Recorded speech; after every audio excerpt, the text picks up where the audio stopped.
Blog Talk Radio. Please enter your host PIN. When finished, press the pound key.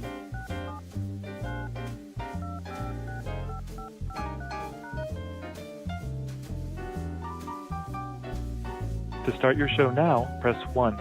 To hear important instructions, Your show will go live in 5 seconds. 4, 3, 2, 1.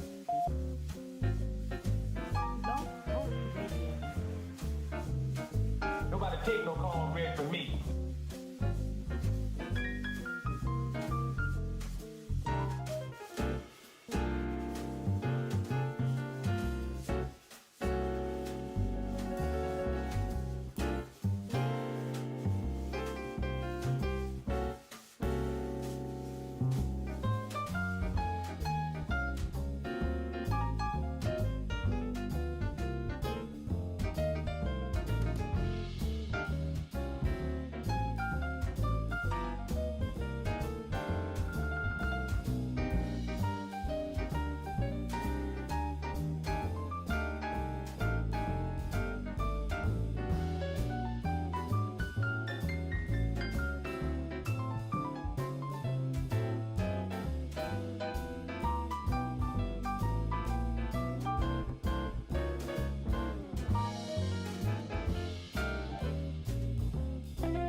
All right, looking good, guys. Looking excellent.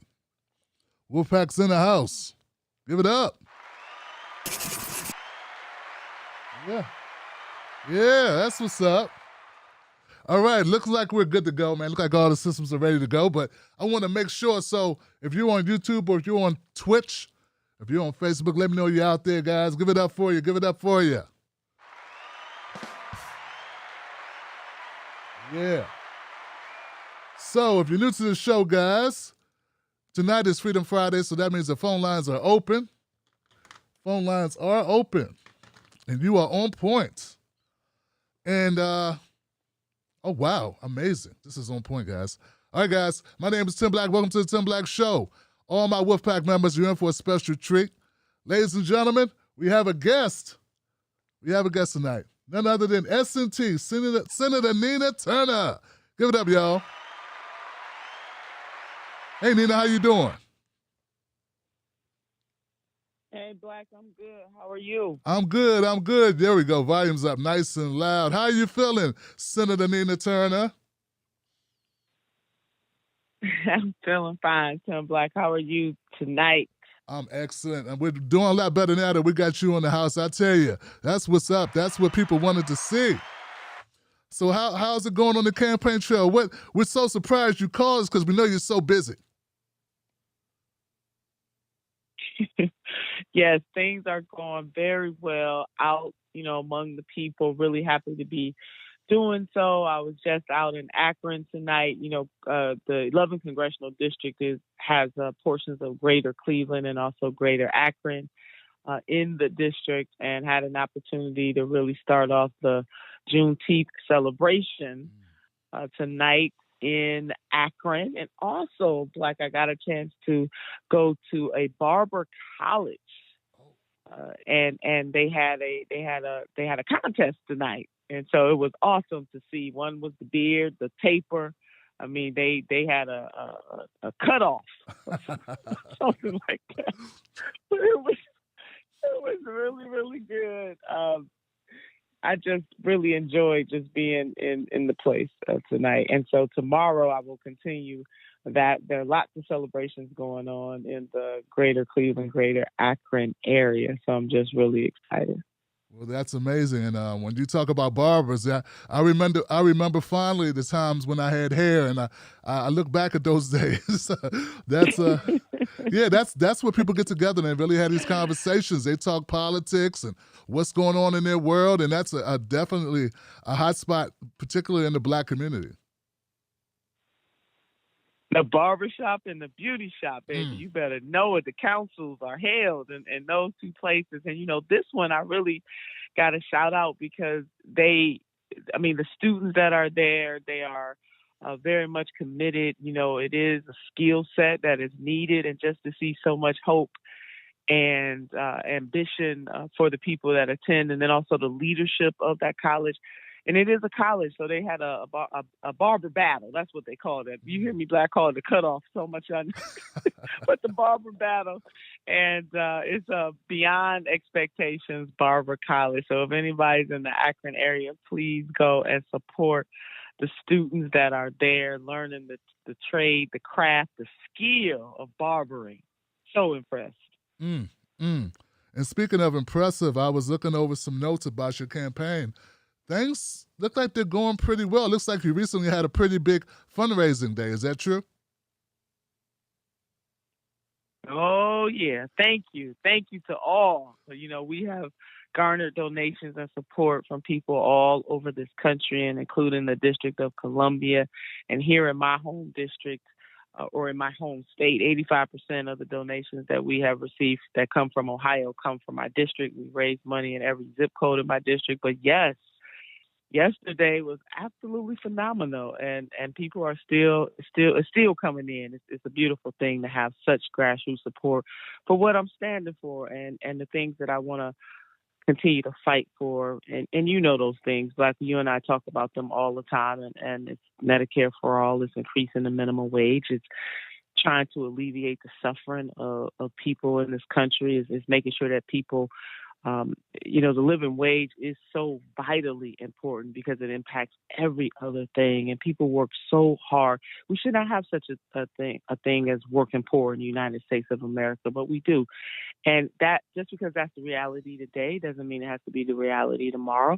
Systemic problems require systemic solutions, and we must keep pushing both on the inside and also the outside to make America all that it can be, all that it should be. And this is why I'm running, Black, to help to do my part in the elected space. I see. Well, you have a lot of support from my folks in the 10 Black Wolfpack. We've been with you for a long time, and we're very happy and excited about your campaign. Yes. And what you got going on. I would ask you to elaborate on one thing. I was watching a recent interview, and you said something about you understand working with people, or people, working with Republicans, or working across the aisle, working with anyone, even within your party, working with more moderate type Democrats and people with different ideas. It was the way you put it, that you will work with them, but you will also keep your integrity to the issues. Could you elaborate on that? That's right. I mean, you would hope, and it's noble. We go and we say, I want to work with people, and especially we want bipartisanship, and that's great. But bipartisanship and working with people, it's a two-way street. You got to have somebody on the other side that's willing to work with you. And so whether that's the other side in terms of the Democratic Party itself, or dealing with Republicans. But what I also said is that I'm not going to sacrifice the give an inch on justice just for bipartisanship, because the particular question that was asked of the candidates in an editorial interview that we had with our local newspaper, the Plain Dealer, one of the local newspapers, because again the district is Greater Cleveland and Greater Akron, was in the age of such recalcitrance, my word, with the Republicans. How would you work with them? And again, I want to do that. I had the opportunity to do that when I was in the Ohio Senate. not much because they had super majorities, but where there were opportunities, of course, you want to seize those opportunities, but you don't sacrifice the justice journey just to be able to check off the box of bipartisanship. You don't settle for less just to check off the box of bipartisanship because people need us. They really need the Democratic Party to stand up and to stand strong. They gave the party the power, the presidency, the both chambers of the Congress, the House and the Senate, and we got to go bold. And Republicans are certainly pushing their agenda, come hell or high water, as we say in the Black community. And so we must push ours and help to change the material conditions of people. And yeah, that's pretty much what I said, Black. I think that was crystal clear. If people want to work together, let's do it. But we can't deviate from the justice journey to get it done. Absolutely. Absolutely. Well, Nina, I know this is a very busy time for you, and hopefully we can line up another interview, but I'm glad you popped in. I'm glad you stopped by. Is there anything else you'd like to tell the folks before you push off? And I know you got an early day tomorrow. I do. It's so good being with the Wolfpack, and I just want to thank the Wolfpack and so many others that watch you and listen to your show and are on your social media, want to know what Tim Black has to say.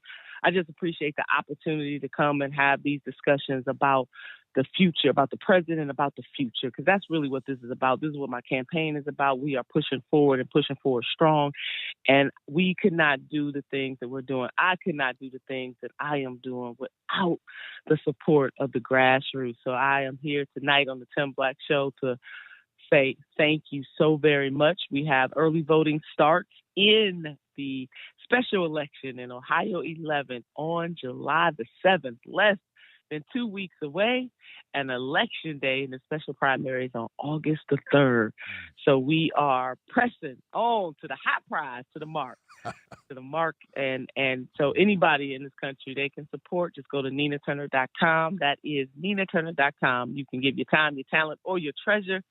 No matter where you are, you can call, you can volunteer, call, text, bank, and our average donation into the campaign is $27. But we've had people give $1, $3, $5, Black, and it really it's the dollars that are coming from the people that enable this campaign to be able to thrive and to be able to compete, and for me to be able to stand strong for justice. So we are pushing ahead, and I am just so internally grateful to this movement for believing in my leadership and the vision that I have to help the least of these, our sisters and brothers and our family and friends. Justice is not a destination, baby. It is a journey. So come on and join us on this journey. Oh, man, give it up for Senator Nina Turner, y'all. Go to NinaTurner.com, get more information. You can text bank, you can phone bank, and always you can donate. Thank you once again, Nina. We appreciate you now.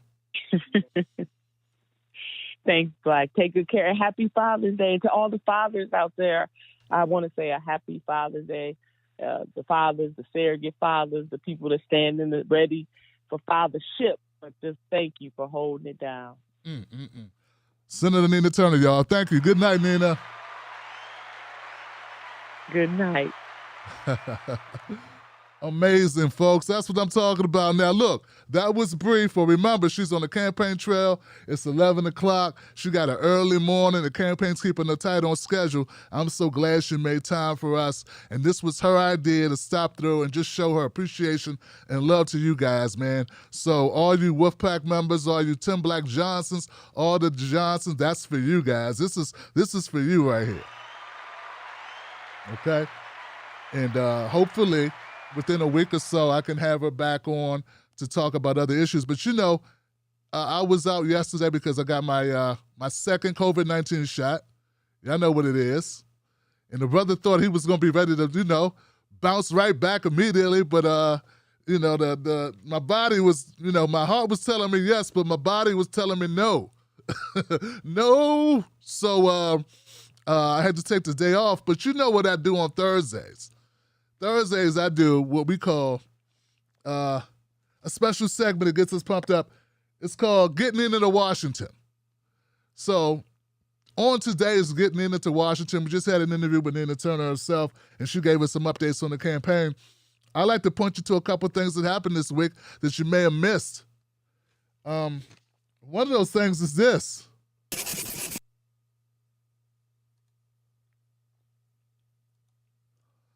We talked about it. Here it is.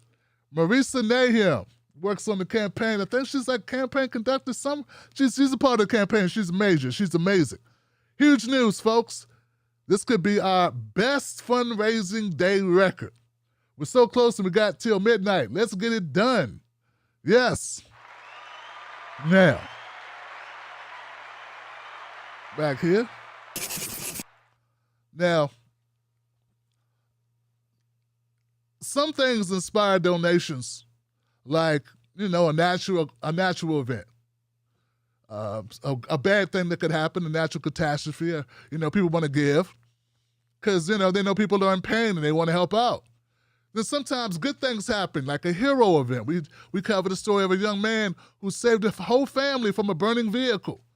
And GoFundMe donations arrive, they show up because people are responding to something beautiful that happened.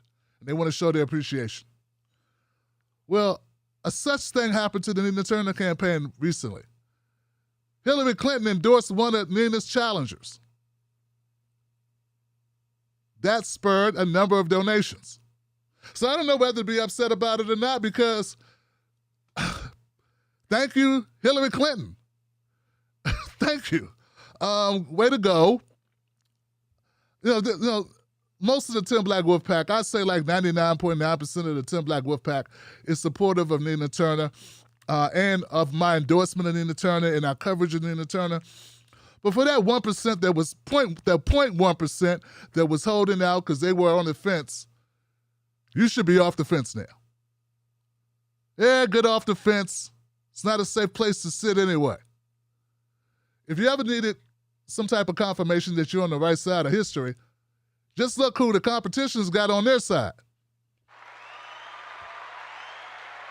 Yeah, I'm not Nina Turner. I'll just say this because, hey, I'm not running. I'm just Tim Black, loud on the microphone on the internet, and damn it, this is a beautiful thing. This is a beautiful thing. So thank you, Hillary, because Hillary has a panache for endorsing candidates that end up losing. And I hope that her streak of endorsing the wrong candidate holds true. I know I'm bad, man, but I gotta be, man. I gotta just say this. Look, here's the thing, guys.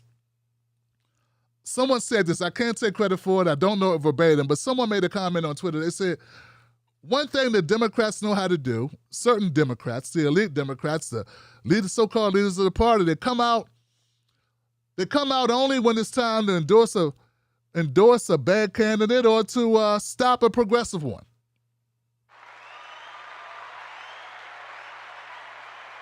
Remember, these words express the views of Tim Black and Tim Black only. So with that being said, let's just everyone go to NinaTurner.com and let's show them, give them the right there, Fred, and let them know that Hillary Clinton is not going to stop this. Neither were any other endorsements. We are backing the candidate with the most people-powered candidacy, and fighting for the people with a track record of such. Now, there has been a couple people that said, Tim Black, does Nina Turner still support Medicare for All? And I've said it several times, yes, she does. For some reason, I don't know if that resonates with people here or not. Well, this week, Nina Turner's campaign came out with a new commercial, and this shall answer that question.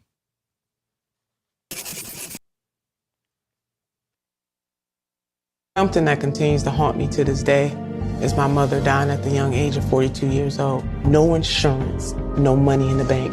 So when I fight for Medicare for All, I'm fighting for my mama who's not here and working class people who need to have health care as a right, not a privilege. The poor, the working poor, and the barely middle class should live a good life. Wealth should not dictate whether or not you have access to health care. I'm Nina Turner, and I approve this message.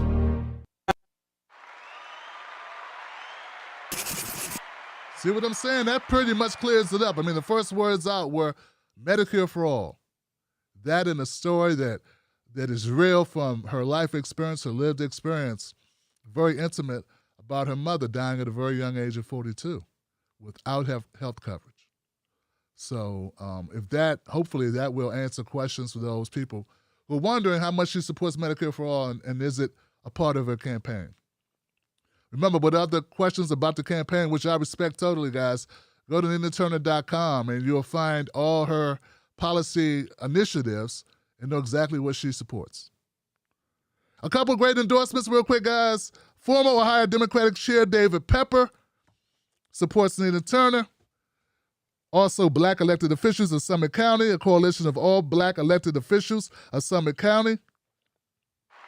They also endorse Nina Turner. There's a couple of events coming up. So if you're a big-time Nina Turner fan, you want to catch this Tuesday, the 22nd, Ohio District 11 Democratic primary debate will be live streamed. I will find a way to live stream that here. Once again, that's Tuesday, June 22nd, 5:30 to 7 p.m. A live stream, a debate at the City Club of Cleveland. Also, Saturday, that's next Saturday, I'll remind you of this next week, June 26th, Nina Turner's going to be having an economic justice town hall. And it's going to be hosted by none other than Killer Mike. I'm looking forward to that.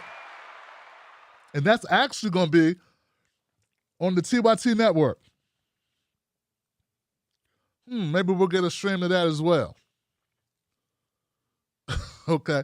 Okay, guys, that's all we have. Now, look, guys, remember, go to NinaTurner.com for any questions. Also, support this candidacy. We know why we're doing it. I've been following this candidate for a long time. When she's always been fighting for the people. We know what she stands for. Go to NinaTurner.com, text bank, phone bank. You know the drill. And let's get it done. It ain't done until it's done. All right, guys. Now, moving on. Let's just jump to this. Okay, so if you've been watching this channel, if you're familiar with it, and you've been watching it lately, I've been covering the subject of Juneteenth Day. And I did a pretty much tour de force video. Gotta say, guys, I killed it. I crushed it. I did the damn thing. And I was very critical of what I felt was people doing everything but what Black people really want, which is to economically be empowered, to be able to close the racial wealth gap. There's no reason why we should be only making average Black family only owning 10% of what the average white family owns. This is due to the legacy of racism in this country, systemic racism, that has hindered that progress. Either that, okay, or you maybe a bigot. You think maybe just Black people just don't want to succeed. So right on the heels of like the Tulsa riots, commemorative celebration, or I don't know how I could say celebration, but recognizing the 100-year anniversary of that horrific, intentional, state-sponsored, if not sponsored, supported event. Right behind that, we talked about Juneteenth Day, and we talked about how, you know, we were looking for, Black people were looking for reparations, we're looking for closing the racial wealth gap, we're looking for environmental justice, health justice, all these restorative package to put us, to give us an opportunity to catch up and to also be able to take care of our families. And here they go, giving us Juneteenth Day. So that passed. It passed the Senate, and it passed the House, and then Joe Biden signed it. Now, guys, remember, as I said before, my tune hasn't changed. I have no problems with there being a Juneteenth Day. And maybe maybe 8 years ago, before I started doing this and really paying attention to politics, maybe I would have been happy and cheered for it. Maybe. I don't know. But now that I'm more enlightened, I can't cheer for it. I can acknowledge that for some people this is a good thing. And okay, fine. But what Black people need in this country is not a holiday. What Black people need is reparations. What Black people need is policies directed towards Black people who have been hurt by these things that we're now acknowledging. So if you not acknowledge Juneteenth Day, actual day of slaves being released, set free, given no money, no land, no leg up. If we acknowledge this is the history of America, and we know it to be true, it's not even debatable, then how can it not be a form of reparations, a way of setting things towards evenness? Because I don't think you could ever make it even. So, yes, it passed the House, it passed the Senate, and it's amazing. It passed. I don't think it passed with any problem at all. And Joe Biden signed it quick, fast, and all of a sudden it's a holiday. It goes to show you what our government can do when it wants to, or when there's nothing really at stake. Of course, there's going to be a couple of conservative folks that are pissed off, or a couple of backward people that say they don't deserve it, or why do this, or whatever. But for the most part, what does it cost you? But what would cost would be actually what's needed. Would be to actually compensate black folks, actually set us straight, actually get us closer to equity. We'll never be all the way there, but we could try. And the holiday, to me, kind of glosses over the real issues. Now, if anybody's wondering why I feel this way so sternly, why am I so adamant that we need more than that? Look at this. Something that continues to haunt me to this day.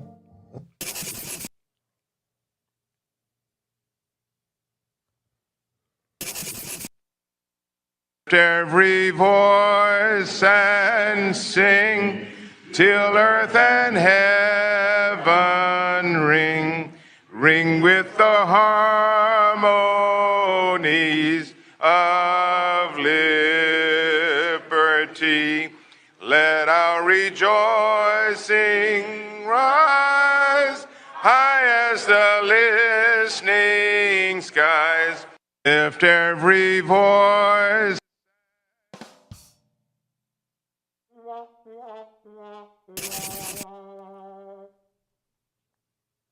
Not only was it off key, it was just off. It's off the path of what we need done. Look, I don't need anybody condescending to me. Now, I can't speak for every black person, obviously, because there was some there smiling. But the black community, in my opinion, does not need condescending. It does not need platitudes. It does not need soaring rhetoric. What it needs are solutions to problems, generational solutions to problems that were created systemically by our government. By our government and those in power. All this singing, kente cloth wearing. Can we get one bill that actually addresses the issues for black people in America, that just really shows the Democratic Party is serious about some equity for black folks in this country? I mean, they've been dragging their feet on H.R. 40 so long, I don't even think they intend to do anything with that. I say we create a new bill. It's called Cut the Check. I don't need a study to study to study. I need a check that gets cashed. There's other things. There's stocks, bonds, there's land. There's combinations of the above. But what will not fly at all, guys, is songs, kente cloth, platitudes, or even holidays. A right's been done. A wrong has been committed. An injustice has occurred. People want the injustice to be redeemed. That's it. Once again, I got no problems with Juneteenth Day. Fine, celebrate it. But let's not pretend that makes us even. If you burn down my house, and then you come by the shelter I'm staying at, and you drop off a house plant, that's not good enough.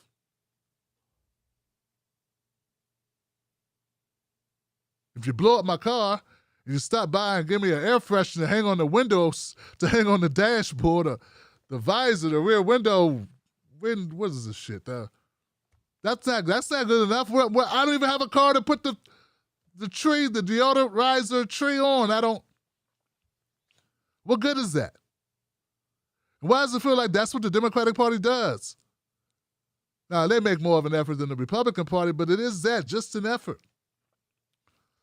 Like the cheapskate friend of yours who pretends to reach for the bill when the raider passes out the bill, pretends to reach for it, and for some reason never makes it there before you.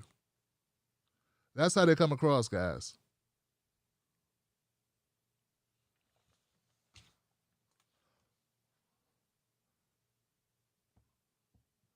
You know, for some people this works, but to the rest of us, it's not only a slap in the face, it's a spit in the face. All right. Speaking of spitting in one's face. So, critical race theory, folks, we talked about this as well. Now, why is this remaining a topic of conversation when it's been around for 30, 40 years? 50 years, I think. Didn't it start in the 70s? This thing has been talked about, has been discussed at the doctorate level. The doctorate level. It's not in elementary schools. They're using this whole critical race theory thing to scare bigoted white people. And it's working. Oh, it's working. Now it's so morphed from this thing that's discussed at the doctorate level, those seeking advanced degrees. Now people are discussing it when it comes to anything black related at all. Anything history related to black people in America, now all of a sudden it's getting shoehorned into this thing, critical race theory. And of course, due to the gaslighting of some folks, now this thing has become, you're against white people, or you're saying that black people aren't smart enough, or black people aren't good enough, and now they're trying to flip it around and make it as if actual knowledge of the history of this country, black people are citizens of this country. We live here in this country. This is where we were raised. This is our country, and black history is history. It is American history, right? So why would you not want to honestly discuss American history? And then you say we're being divisive because we discuss these issues, the realities of America, the history and the present day, and how the history and along the way and how all of this manifests to what we have now. Yes, it's uncomfortable to realize that there are things in America that aren't just, that are undemocratic, that are heinous, that are discriminatory, that are bigoted. Some of them still got the smell of freshly whipped slaves dripping from it. I mean, look at our justice system. I mean, we never even eradicated slavery formally in this country. It's still in the Constitution. Look at the 13th Amendment. If you are incarcerated, you can still be a slave. You are still a slave if you're incarcerated. So, as the pushback begins on the right, as it continues, there have been notable assholes speaking up, saying things are totally fabricated. Here goes everyone's friend, Turd Booze, or Turd Crud, Senator Turd Crud here with his over-the-top gaslighting. All totally off base. Critical race theory. You know, I had just this week on Capitol Hill, I had a reporter run up to me. He thought he had a gotcha. He said, "Hey, what's critical race theory?" Apparently, he thought I would turn to him and say, "Gosh, I have no idea. I think it's really bad, but I just don't know what it is." You know, because, conservatives are morons and we don't know what we're talking about. Like, he really did think this was such a, boy, I really got you there. And I explained to him, I said, well, it's a theory that derives from Marxism. Karl Marx viewed the entire world as a conflict between classes, between the owners of capital and the working man and women, the proletariat, a fundamental battle in society. Critical race theory takes that same Marxist concept, except it replaces class with race. And it says all of America and all of the world is a battle between the races. Critical race theory says every white person is a racist. Critical race theory says America is fundamentally racist and irredeemably racist. Critical race theory seeks to turn us against each other, and if someone has a different color skin, seeks to make us hate that person. And let me tell you right now, critical race theory is bigoted, it is a lie, and it is every bit as racist as the Klansmen in white sheets.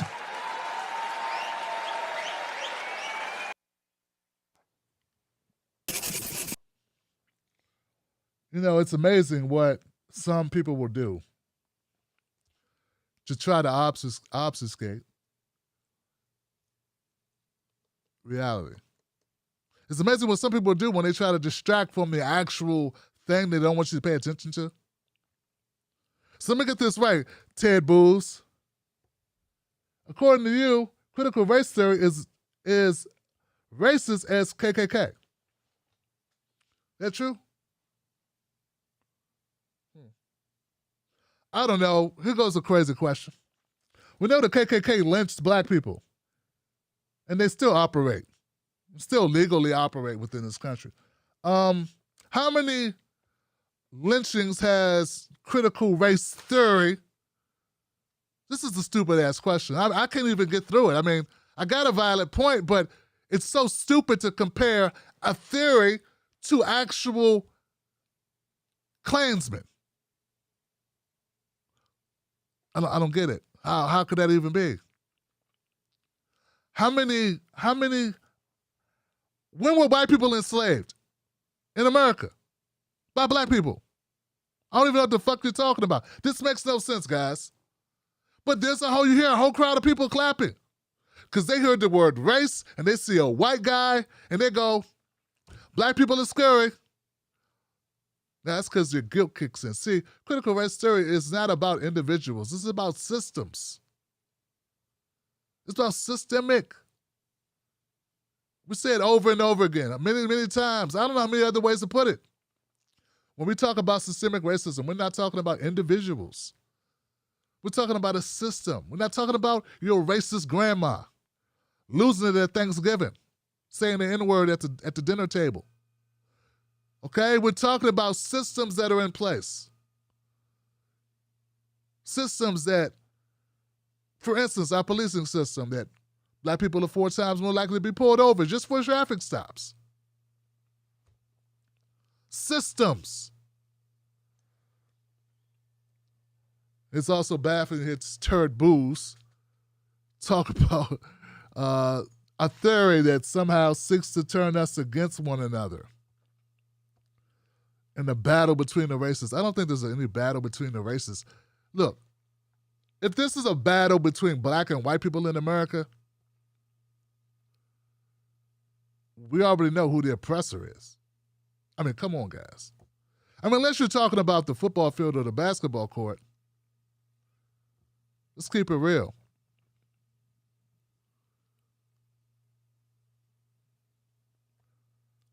The whites have been killing it. Literally killing us for a long time. So I don't know if you could call that a battle. Now, critical race theory is just the idea of addressing these issues and actually having a conversation.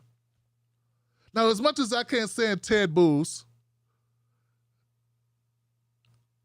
and I think that his whatever that was he just did there was full of garbage, because it is, not based in reality of what critical race theory is actually about. And he's just using it to gaslight and scare his bigoted folks in the audience and those who are ignorant, who don't know any better. There's something even worse than that.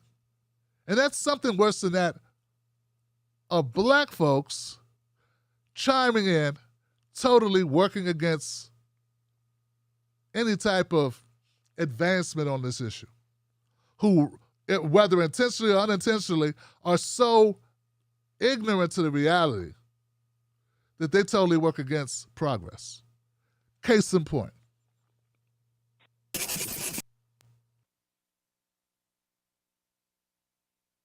Doesn't matter if you're black. Doesn't matter if you're black or white or any color.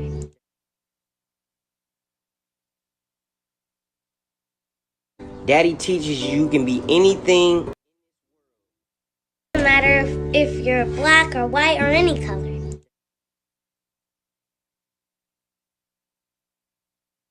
Daddy teaches you can be anything in this world that you want to be, right? Don't Daddy teach you that? Yeah, and it doesn't matter if you're black or white or any color. Doesn't matter if you're black, white, brown, yellow.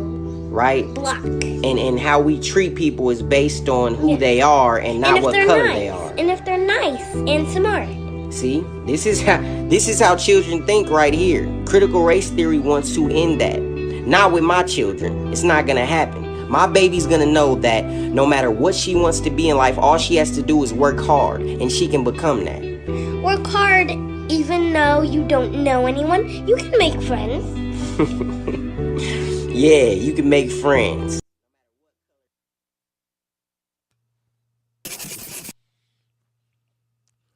Oh, to be a young man and be that stupid.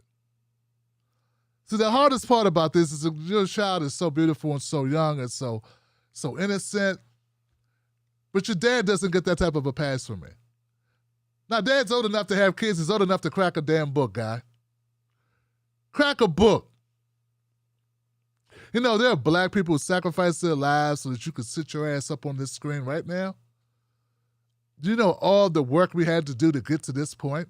For your ass to get up here and say, everybody's the same and everything's equal? If that's the case, dumbass, why was Martin Luther King, why was MLK's brains blown out of his head? Why? I thought we're all equal. Oh, so you acknowledge that there was a point we weren't this majestic equal. So when did this equilibrium take place? When did it all become the same? When did we catch up? When did that happen? Because the last time I checked, we're grossly mass incarcerated. Police brutality is 3 times more likely to be killed by police in encounters with the cops.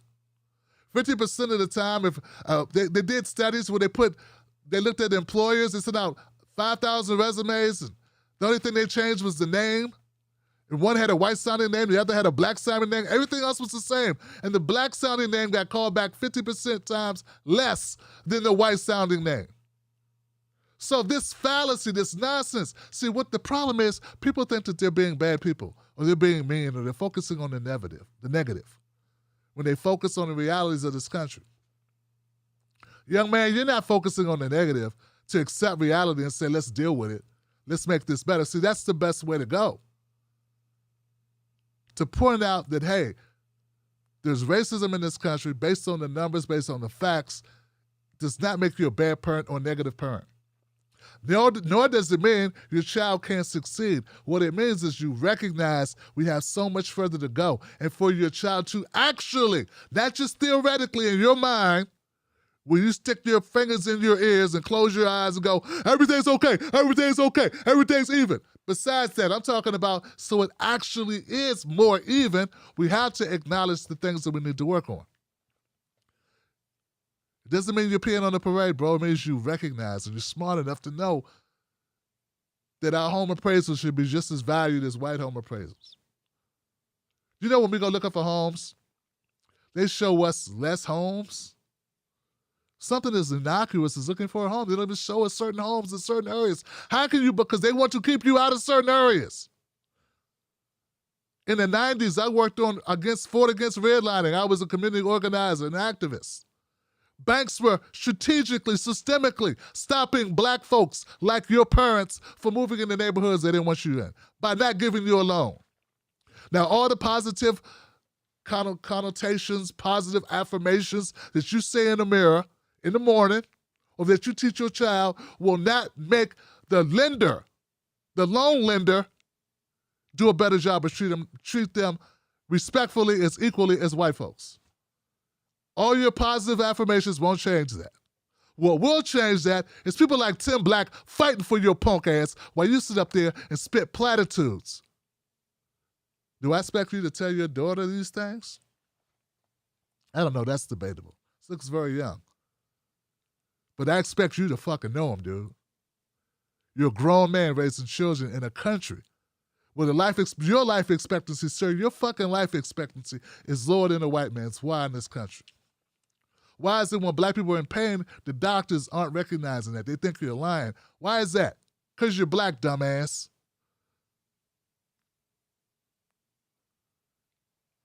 And as bad as this guy is, at least I think he's coming from a good place. Because he's worried, I remember years ago, I used to feel similarly, like nothing's gonna stop me. I'm committed to making it. I'm committed to doing well. I'm committed to providing for my family. I'm committed to excelling and providing the best life I can for my kids and my wife, and this is what I'm going to do. So I think he's coming from a good place. He's just woefully uninformed or misinformed with his head in the clouds. And actually, he's the good one because this next guy I'm about to play for you, this guy's the worst.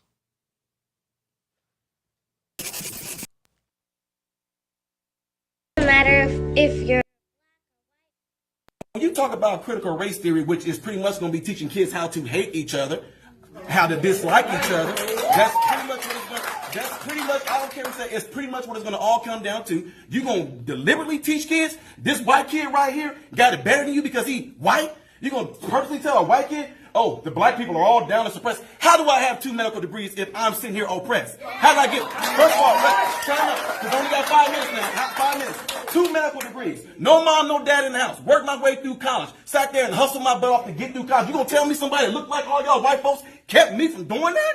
Are you serious? Not one white person ever came to me and say, well, son, you're never going to be able to get nowhere because you know the black people. But guess what? What's sickening about this whole thing is what y'all doing right now is already something I do in my community right now to speak out against stuff because black folks are getting told by other black folks, oh, you know you ain't going to be able to do nothing out there in the world because them white folks ain't going to let you get no, oh, you know you're not going to be able to do it here because you know, the white man going to keep you down. Well, how did I get where I am right now if some white man kept me down?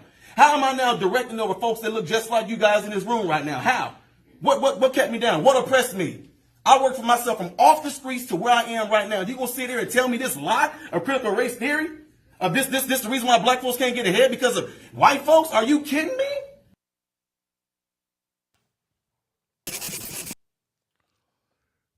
I told you he was the worst. Nothing's worse than a black man who got somewhere, who thinks, hey, I got somewhere. All the rest of you shiftless Negroes should have done what I did.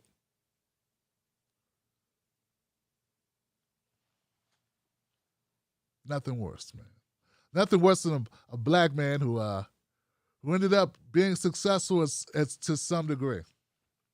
And then looking back instead of saying, damn, I'm fortunate. Damn, I escaped. Damn. And make things better for others. He looks back and he says, there's no such thing as racism because look at me, I'm an example of it. Look at me, I got a degree. I got 2 degrees. And you know what? When your ass is pulled over for driving while black and you make the wrong move,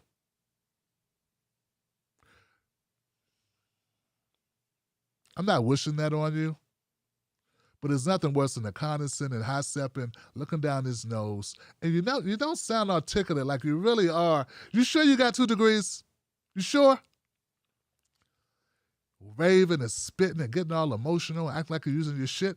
You sound like Tim Black. But I'm an entertainer.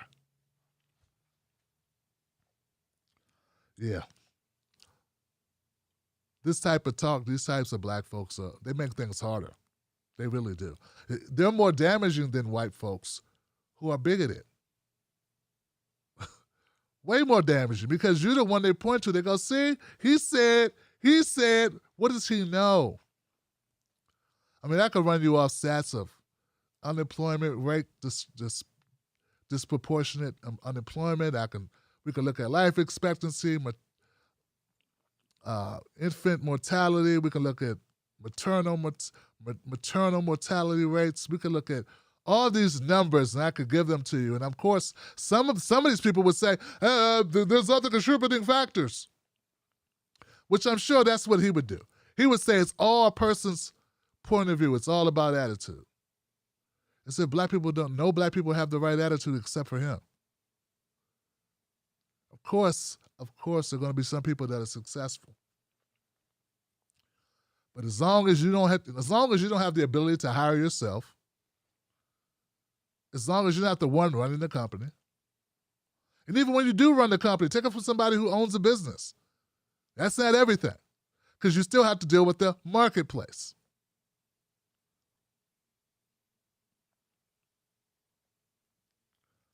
You know, there have been people that said things about, I don't know. I've heard some harsh rhetoric about black men.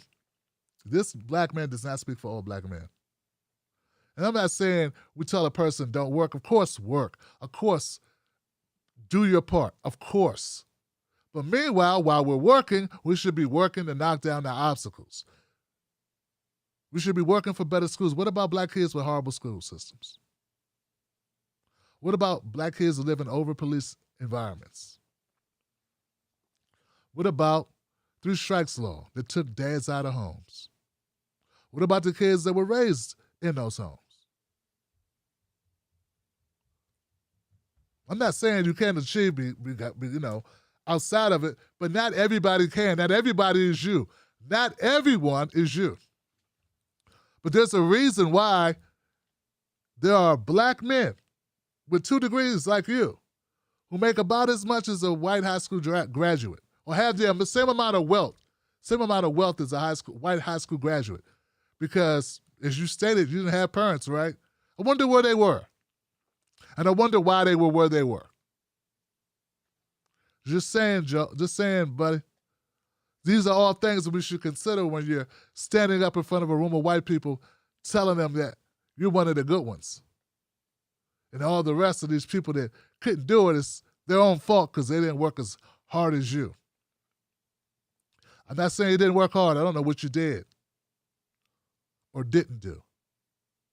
I know for a fact that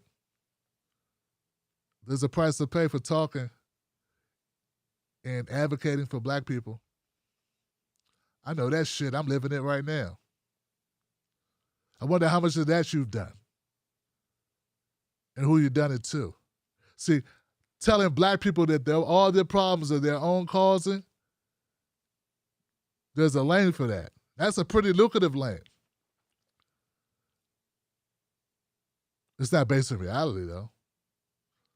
No one looks at the Jews and says, hey, this is all your fault. Why didn't you do better? I guess they do. And those people are considered bigots and haters and a lot of other terms used for them.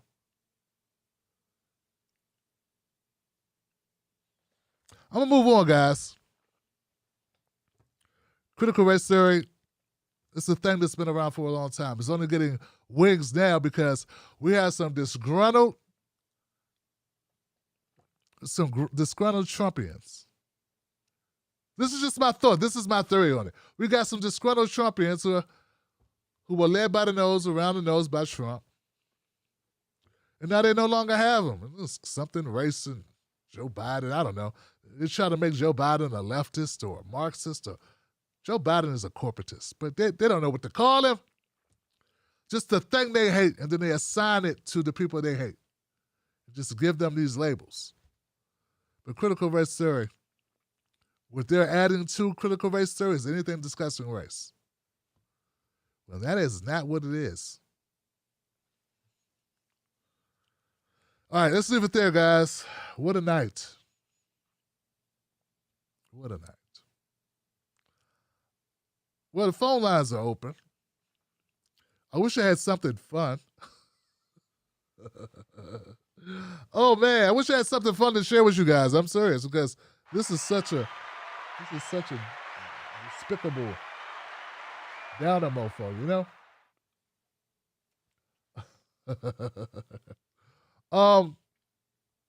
Yeah. You know? But it is what it is, man. It is what it is. I can't make it better.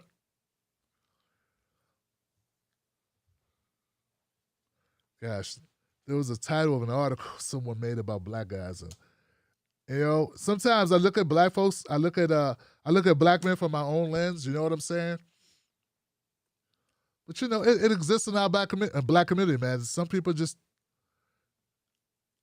look. We were talking about race being discussed in school. It really needs to be discussed. If nowhere more evident is it more evident, than just looking at these last two folks. I mean, both of them know nothing. They know nothing about what's going on in America. They know nothing about what's really happening. They think that 40% of black children live under the poverty rate because their parents want them that way. You know, that must be what they think, because they don't believe in systemic racism. They don't believe that systemically there's a problem in this country and has been since its inception. And we all know it. You would think people that know a country that didn't freely let black people vote until 1964, 65. You would think it would not be a hard sell for them to accept that there are impediments to progress for black people in this country to this day. You would think that would be kind of obvious. It would be like a no-brainer. But to them, it's foreign materials. It's amazing, guys. All I know is this. If you ever try to plant a garden somewhere, first thing you need to do is check the soil. Yeah, you got to check the soil. You do tests. Because the soil, quality of the soil is going to determine how great those plants grows, or how great your garden grows. You can do a lot of things to it. You can water it out, or you can water it, you can dig it the right depth. You can put your fertilizer on it, you can tend to it, you can pull the weeds, you can do all those things. But if the soil is wrong, if the soil doesn't have the right balance, then the crop won't be sufficient. And that has nothing to do with how hard you worked it. It has nothing to do with the rain, it has nothing to do with the sun. It's the soil that it's in. Now, you could blame the people toiling. You could blame the farmer. But an educated mind would first examine the soil. And there have been people smarter than me, smarter than these two doofuses, who've examined the soil in America. And there's been studies at Harvard and Yale and different research organizations all across this country that have given you the data on the soil. It is what it is. We need to fix that so that all our children, not just white children, all our children get the best chance of being the best crop they can be. You get what I'm saying? And to say that the soil is contaminated is not to be a bad farmer. It doesn't mean you're negative. You can read the numbers. It's on the freaking pH test, whatever thing.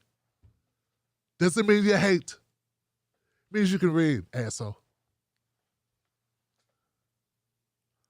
All right, guys, I'm going to take a quick break, come back, and we will open up phone lines, 319-527-6212. Wolfpack.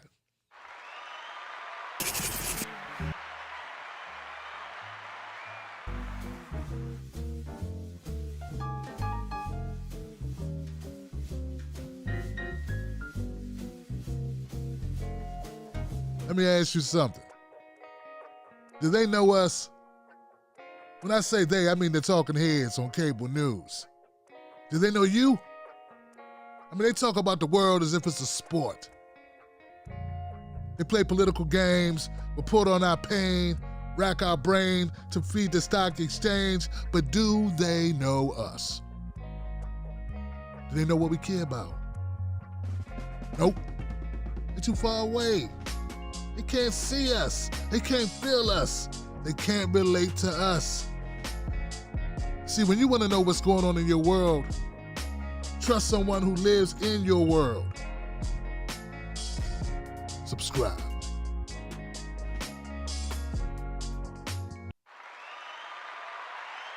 Yes, let's do this.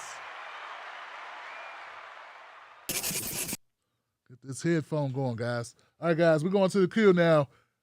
We're ready to check the calls in the queue, guys. I'm ready. I hope you're ready. Let's get this going. I'd like to start off with 909. 909 is Freedom Friday. What's your name? What's your comment? 909. Hi, Tim. It's Irma Linda.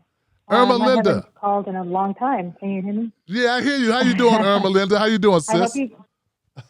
I'm doing great. I have not called in a very long time, but I have been a proud Patreon member. I really have kind of checked out of.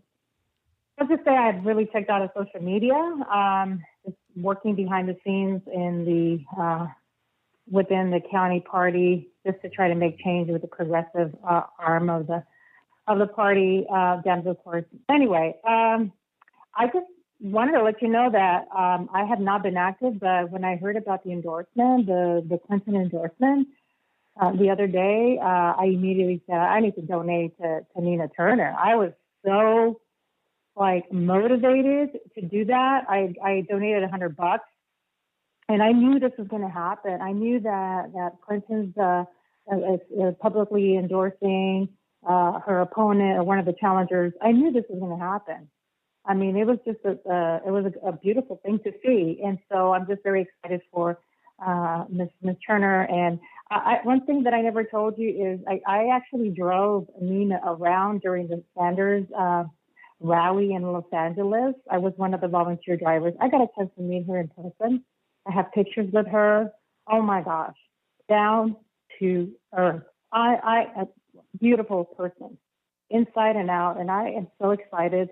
I cannot wait to see her reach that victory line, and I know she's going to kick some butt. And I just, if you do get a chance to just, talk to her, just let her know that her volunteer driver, LA driver, has donated $100, and I'm just so thrilled. And that's why I called. I mean, like I said, I've checked out. I'm not really heavily involved in what's happening day in, day out, but her campaign and Clinton's endorsement of her opponent really just pushed me to do this. So I just want you to, let her know. But anyway, I thank you so much again, Tim, for continuing your activism, your working on behalf of, the people that really need your voice. And I also want to just tell you that you have always been on the right side of history over the last, 5 years that I've been following you. It's just you have been spot on everything. Even if it's popular, even though it's not going to, you lose. I know people are really exploiting and gaining, earning, what's the word? There are people that are YouTubers and podcasters that are doing this for money, for their own self-interest. But you're the opposite. You're doing it because you really have integrity and you really care about the community, and I just appreciate you very much. So anyway, I'll leave it there, and thanks for this opportunity, as always. Absolutely. Give it up for Irma Linda, y'all. That's my people right there. That's my people. It's good to hear from you, Irma Linda. It's been a minute. Thank you for coming back and giving us an update and also supporting Nina Turner. And I tell you, I'm like you, I don't know, man. I thought Hillary was going to sit it out. I wasn't so sure she was going to get involved, but look, and I said this to Mrs. Black. I want to get your take on this, guys. And Irma, if you're still listening. I mean, Hillary's track record with endorsing candidates is so bad. I'm wondering, is she trying to help Nina on the low?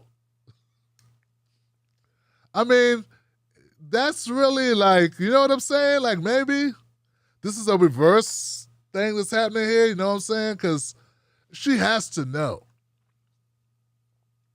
She has to know she can't really hurt. It's going to help.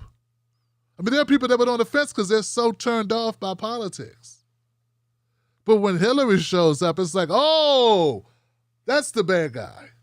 And then whoever she's attached to, they go, oh, we definitely don't need this person in office. So, I mean, I know that's a weird theory because you got to imagine. I mean, I had a couple people from Hillary's clan come at me online. That Yvette Nicole Brown lady, she came at me and tried to, just troll or something. So I guess some people will come out because of Hillary. Yeah. But we know what to do. We go to NinaTurner.com and we let them know how we feel about it. Thank you, Irma Linda, for that once again. I tell you, it's she hurts anyone she helps. It's almost like people should be please don't help me. Please don't help. When you help, you hurt. Don't help.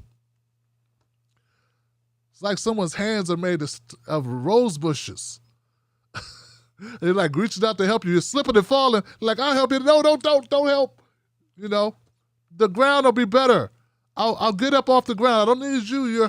You got Edward Scissorhands. You know what I'm saying?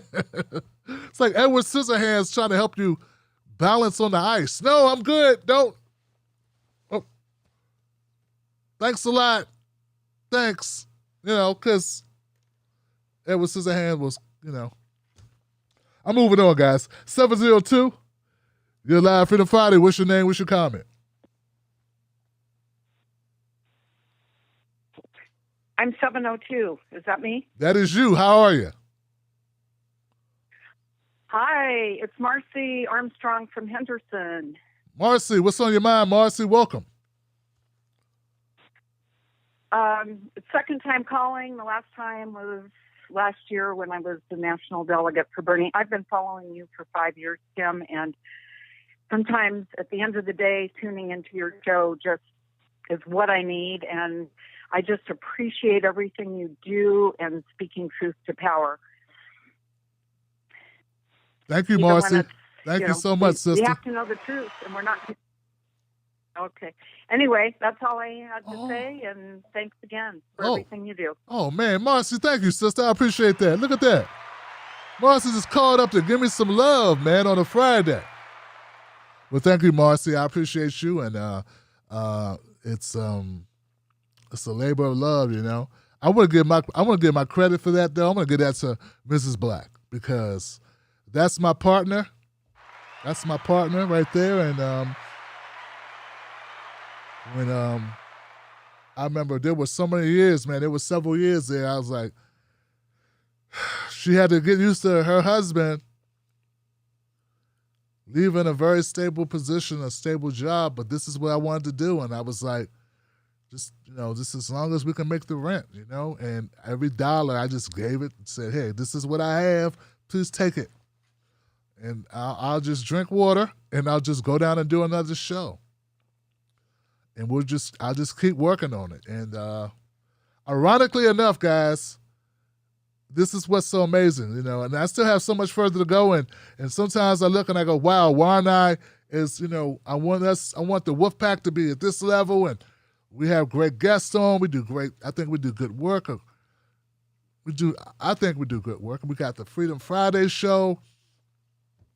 And then I got to remember where I came from, man. There's no help. No, and we've been able to grow this thing. So, once again, shout out to Mrs. Black and shout out to all the people that have known me and known about this show for many years who have been supporting all this time, guys. Thank you so much. Because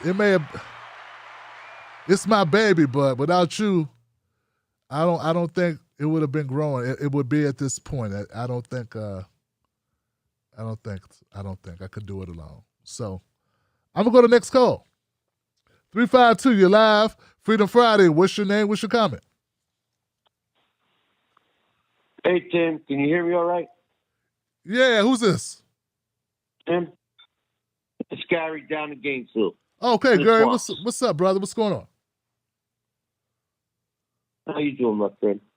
Well, first of all, let me make sure I'm coming through clear because my phone sounds like it's crackling up on this side. Can you hear me all right on your side? We hear you, Gary. Go ahead. All right. And all right, let me try to do this. So many things. Maybe you're missing your calling. Maybe you shouldn't be all over politics and like being a newscaster guy that's like, trying to go up against like these other fucking shitheads, Crystal and Sager and friggin' all these other friggin' guys on TV. Maybe you should take your thing a little different to the left, a little different angle, and maybe go towards, because you got so much more than what those other people have. They're robots. You have feelings. You have personality. Maybe you should start taking I don't want you to be Dear Abby. Maybe Dear Tim. But maybe you should start talking to people more like about, on shows about like personal things and about how people feel about each other instead of now, limiting yourself to like politics and getting sucked into that road. Because there's something special about you, Tim. There's something special about you, and maybe you're just on the wrong topics. Maybe you got to maybe turn your show into something. This is just my personal opinion, Tim. I mean, I'm not telling you shit. You've been doing this 10 years. You know a lot more about this shit than I do. All right, you know a lot more about this game than I do. All right, so don't take me wrong. Like I'm calling in, like I say, okay, I know the answer. I'm just saying, as a friend, you know me, Tim. I'm not talking to you as a stranger. I'm talking to you as a friend. That you've given me the blessing to let me have a platform to talk to you at nights for a couple of years. All right, I'm not like just a guy that called in last night. We've been talking for a while, so I feel like I got a right to talk to you like this. So, but you got so much more going for you. I'm wondering maybe if we got to find you like a different, just not like a totally different avenue. Like go from one extreme to the other, but just make a couple adjustments. Like maybe they got you stuck on these same things that a lot of people aren't interested in. With these talking about a lot of idiots out there that really everybody's making a living off of talking about stuff that. That's enough. That's enough about talking about. You need to talk about, like, when you talk to somebody, I want to hear you talk to them like, not me want to hear you talk to them about it, but I would love to hear you bring it more of a personal show. Instead of talking about so much of the public and what's going on and that thing, bring it down to the grindstone to where you're talking about how do people feel about this and that. What's the difference? What's racism? Justice. I mean, justice is what it comes down to. I mean, that's what racism is. It's about fighting for justice. Today it's this race. Tomorrow it's that race. Tomorrow it's the next race. Racism is always going to come down to justice.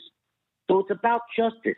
It's about how people feel about the difference between right and wrong, and talking to people more about guys, how do you feel about what's right and wrong in your life and all the little things you do.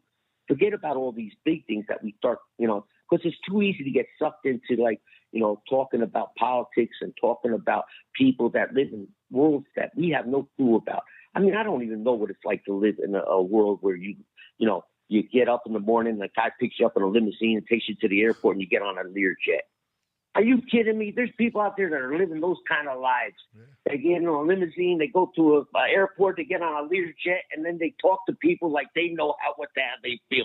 Are you kidding me? The only way I see a Learjet is if I look up in the air and I see a friggin' plane fly over my head at friggin' 700 miles an hour. Are you kidding me? There's people out there living a life that a lot of people don't even live. So, my brother, my friend, I don't want to tie up too much time, but just to get it more on a personal base, because I love you to death. I mean, you got something there. Maybe you got, so I don't know if you get where I'm coming from on this, but I do. Maybe you got to freaking make it, okay? I love you for that. All right? And I'll let you go and keep it rolling. All right? You got it, Gary. Give it up for Gary, y'all. Right. Come on now. All right. Bye-bye. Thank you, Gary. Yeah, man, Gary, I know what you're talking about. You know what I'm saying? I do get it. And you're not the first person to say something similar to that, and that's something I had in the works. I like doing that. I like doing the, feel good damn it segment, for instance. I like that. I like the lighter touch. You know what I'm saying? And making people feel good. That works. And there's other issues besides politics that I care about as well, as you already know, man. That's the beauty of it, man. We can do whatever we want to do.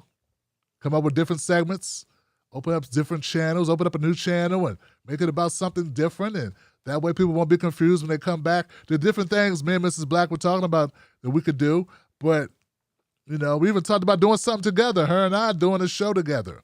But it wouldn't be politics because she's not into politics like that, So there's different opportunities.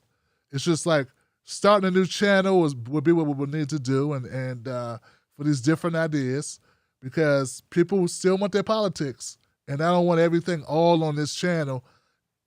People won't know what they're getting when they come to.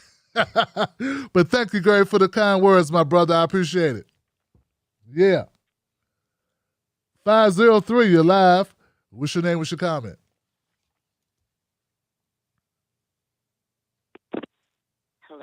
Mr. Black, can you hear me? I hear you. Who's this? My name is Via, and I am Portland-ish, Oregon.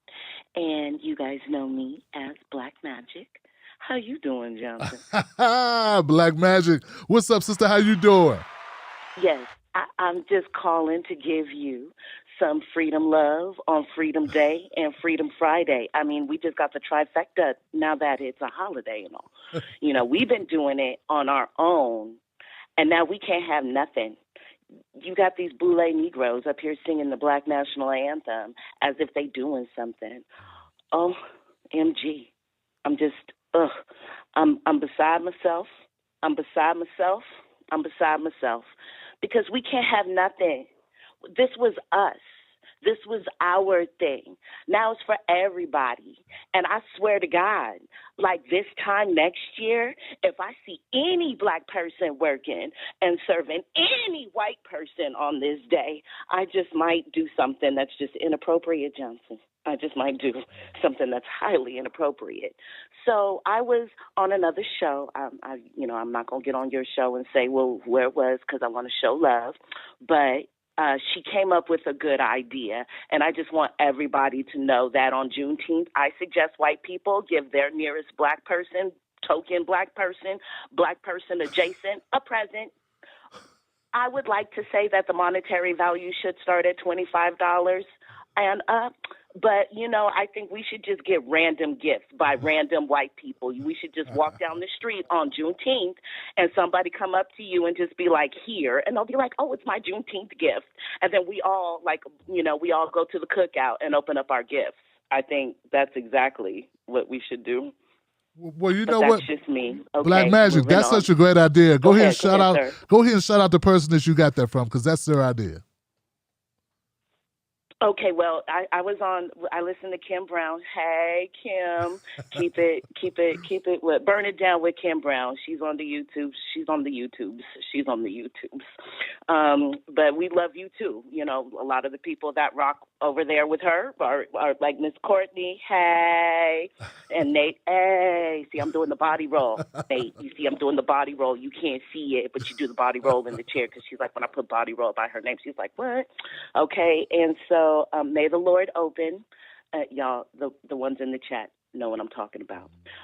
Regarding Nina.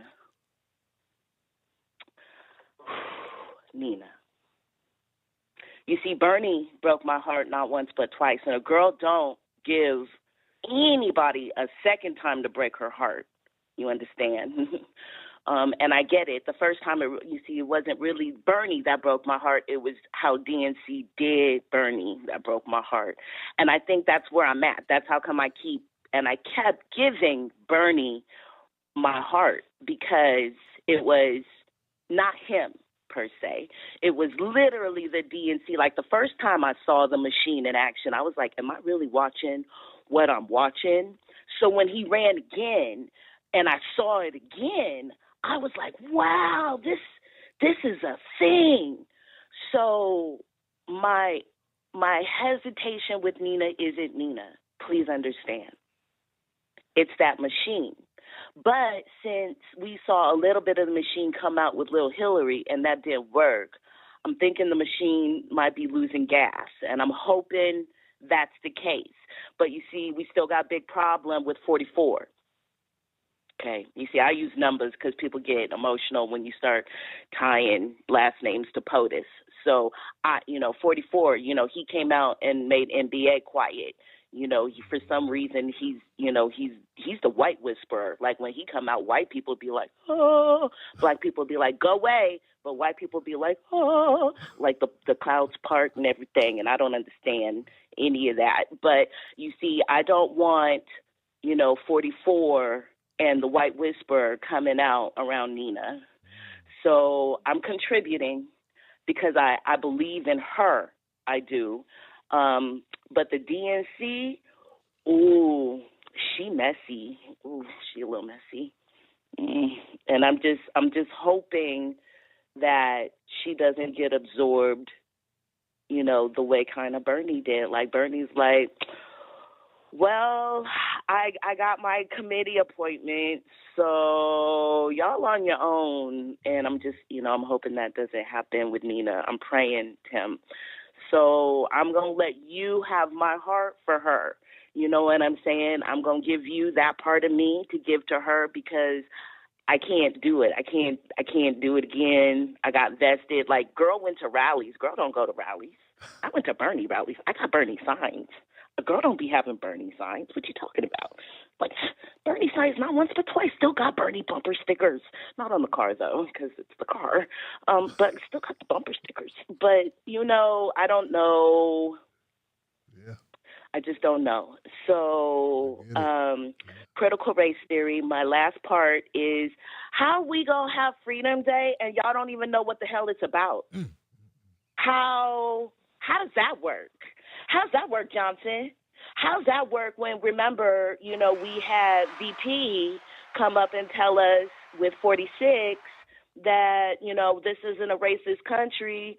And aren't we celebrating the fact that y'all let black folk work an additional 2 years after slavery ended? Can we talk about that? Because that's what Freedom Day really is about. You see, in December 6th was when slavery was ended. And in Texas, they're like, did y'all get that memo? I think we did. Can we hide it? Sure. And they did that for 2 years, Johnson. 2 years. But instead of getting reparations, we got them singing the Black National Anthem. I'm confused because we can't learn about that part of our history because of white fragility and Timmy's and Karen's crying, oh, we don't want to learn about the fact that we kept Negroes enslaved for 2 years after they were supposed to let go. We don't want to learn that. So I'm confused because they don't want to learn about the history that they just gave us a holiday for. I don't understand. So I'm going to end by saying Earth is ghetto, and I hate it here. But blessings to you and Mrs. Black, and I'm done. Wow. Tour de force, Via in the house. Give it up for Via, y'all. Thank you so much, sister. I appreciate you. What a call, what a call, what a call. Wow. And shout out to Kim Brown and those folks over there. And it's good to hear somebody holding it down. And I like the idea.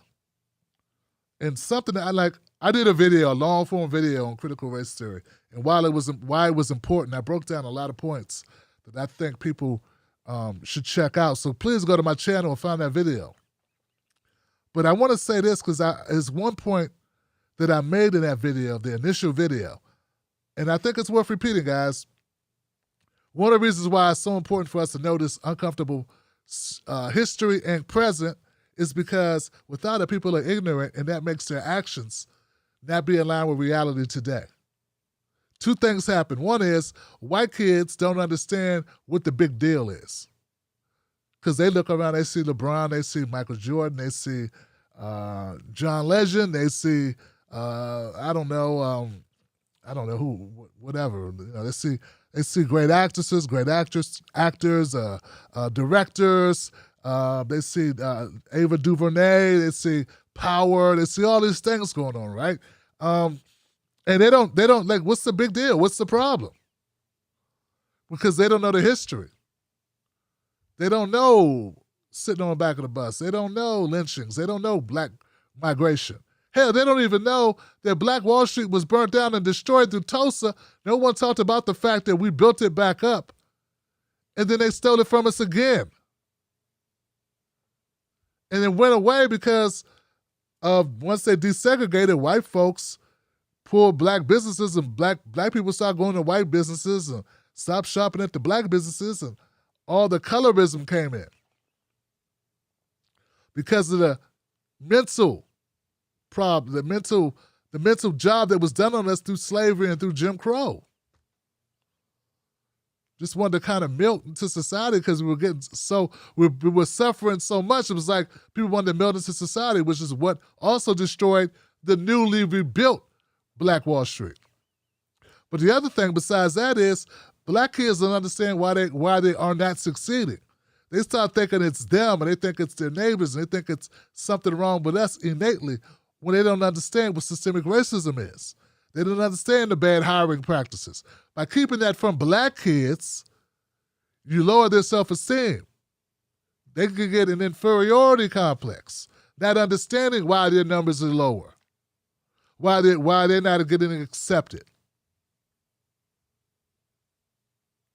And that also brings stress, which will kill you. Stress will shorten your lifespan. So there are a number of reasons why critical race theory and our history is so important to understand. How can we ever have equality and equity in this country if we all don't have the same information? And that goes to black people too. Black people need to know their history. Uncomfortable, yes. Necessary, hell yes. So let me go to the next call, y'all. I appreciate you.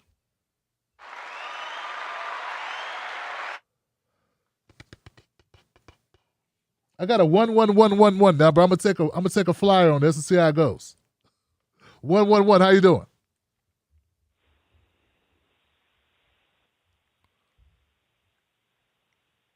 All right, 111, you're live.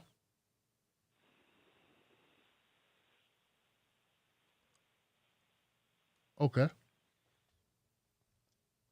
I had a 608 number in the queue. Now I have a 559. 559, you're live. What's your name? What's your comment? Hey, Brother Tim, it's Brother Eric. How you doing? Brother Eric, what's up, brother? How you doing, man? Doing all right. No, it's been an interesting 2021, and we're halfway through it. I almost can't believe it, but here we are. And let's, there's, if I may, there is one guy as makes a good comparison and uses chess to explain critical race theory. Highly recommend YouTube that. Look it up. Very good. I enjoy the game myself, so I kind of appreciate it on a couple different levels. But so the economy's starting to open up. Places are starting to open up. Things are starting to loosen out. And what do we do from here? You hear a whole lot of things on the news, inflation. I mean, there's things that remind me of, well, there's things called self-fulfilling prophecies. So, I mean, you got these assholes screaming, oh, inflation, oh, there's inflation, oh, well, I mean, again, a broken clock is right twice a day, but I sure as hell don't plan my day by it. So I'm sure that, a lot of these guys that are screaming for that, they're bound to see it either somewhere or somehow, but, there's a big difference between, so what's going up in price? Well, there's a lot of things potentially going up in price, but why is that? Are they just these rich conglomerates, these big multinationals that are just being assholes and raising the cost of their goods? Yeah, odds are they are. You like Triscuits, you like certain, snack items, stuff like that? Well, sure, or stuff that's grown by giant agribusiness. Jesus, I went to the local farmer's market, and I bought produce there that you can't get at the store for cheaper than in the grocery store. And this is even at Bezos's new shack, let's call it. But, I digress. So things are opening up, right? So, I don't know if it's what it's like over in, because you're in Baltimore, right? Or you're in the D.C.? Yeah, I'm closer to D.C., man, actually, yes. So, like here, they are advertising up the yin-yang for help. And in fact, God, I remember, just like UPS, $22 an hour. All these, they're actually raising wages. And I'm in a northwest suburb outside of Minneapolis here, and I've never seen so many damn job, wanted posters and all over the damn place. They're being forced. Now let's just talk about that. It sounds great, and I'm not saying it's not. Hey, look, good opportunities, but can you take advantage of those opportunities? Well, let's examine that a little bit. So let's say you get a job. It's okay, UPS paying $22 an hour. How often do they pay? Do they pay every week? Because odds are, let's just say they pay every week. It's going to take you a couple weeks to get your first paycheck, depending on when you've been hired within that pay cycle.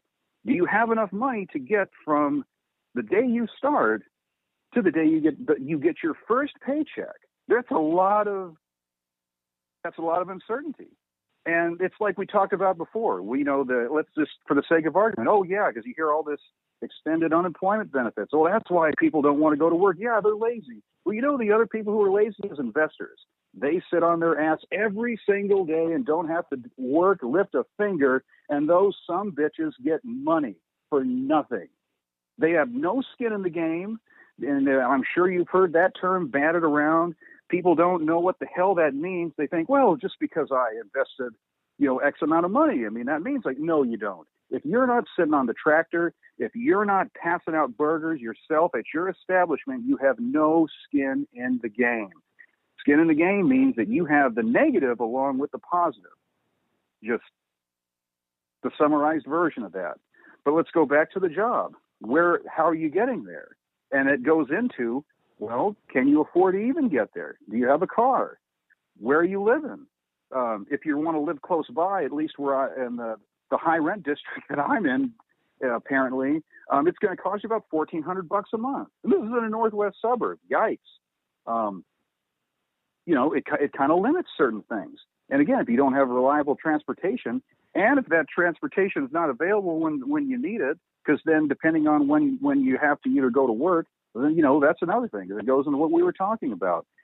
People are staying home not because they don't want to go to work. Well, because they can't afford to.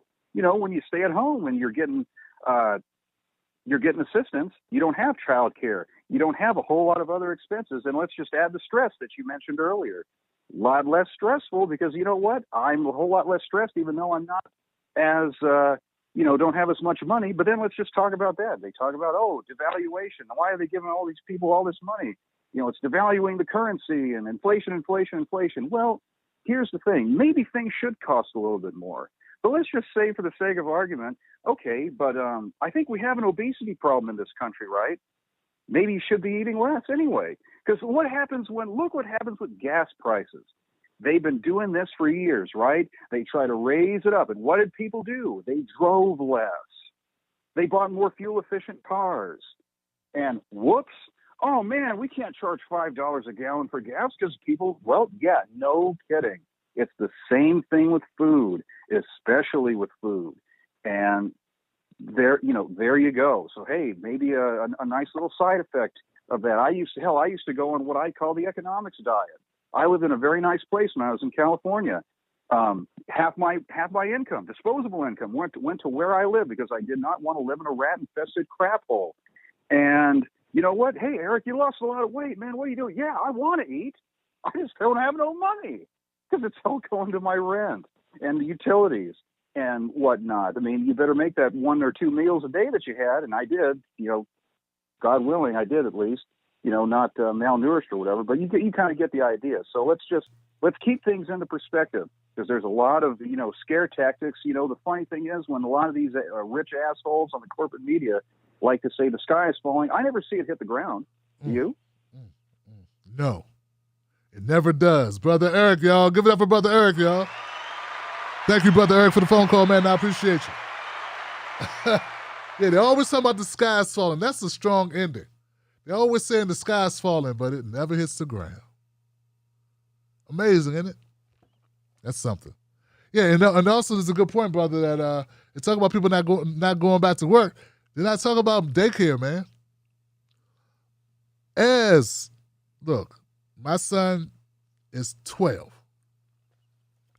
My oldest granddaughter is 9. She may be 10 now. I'm bad with ages.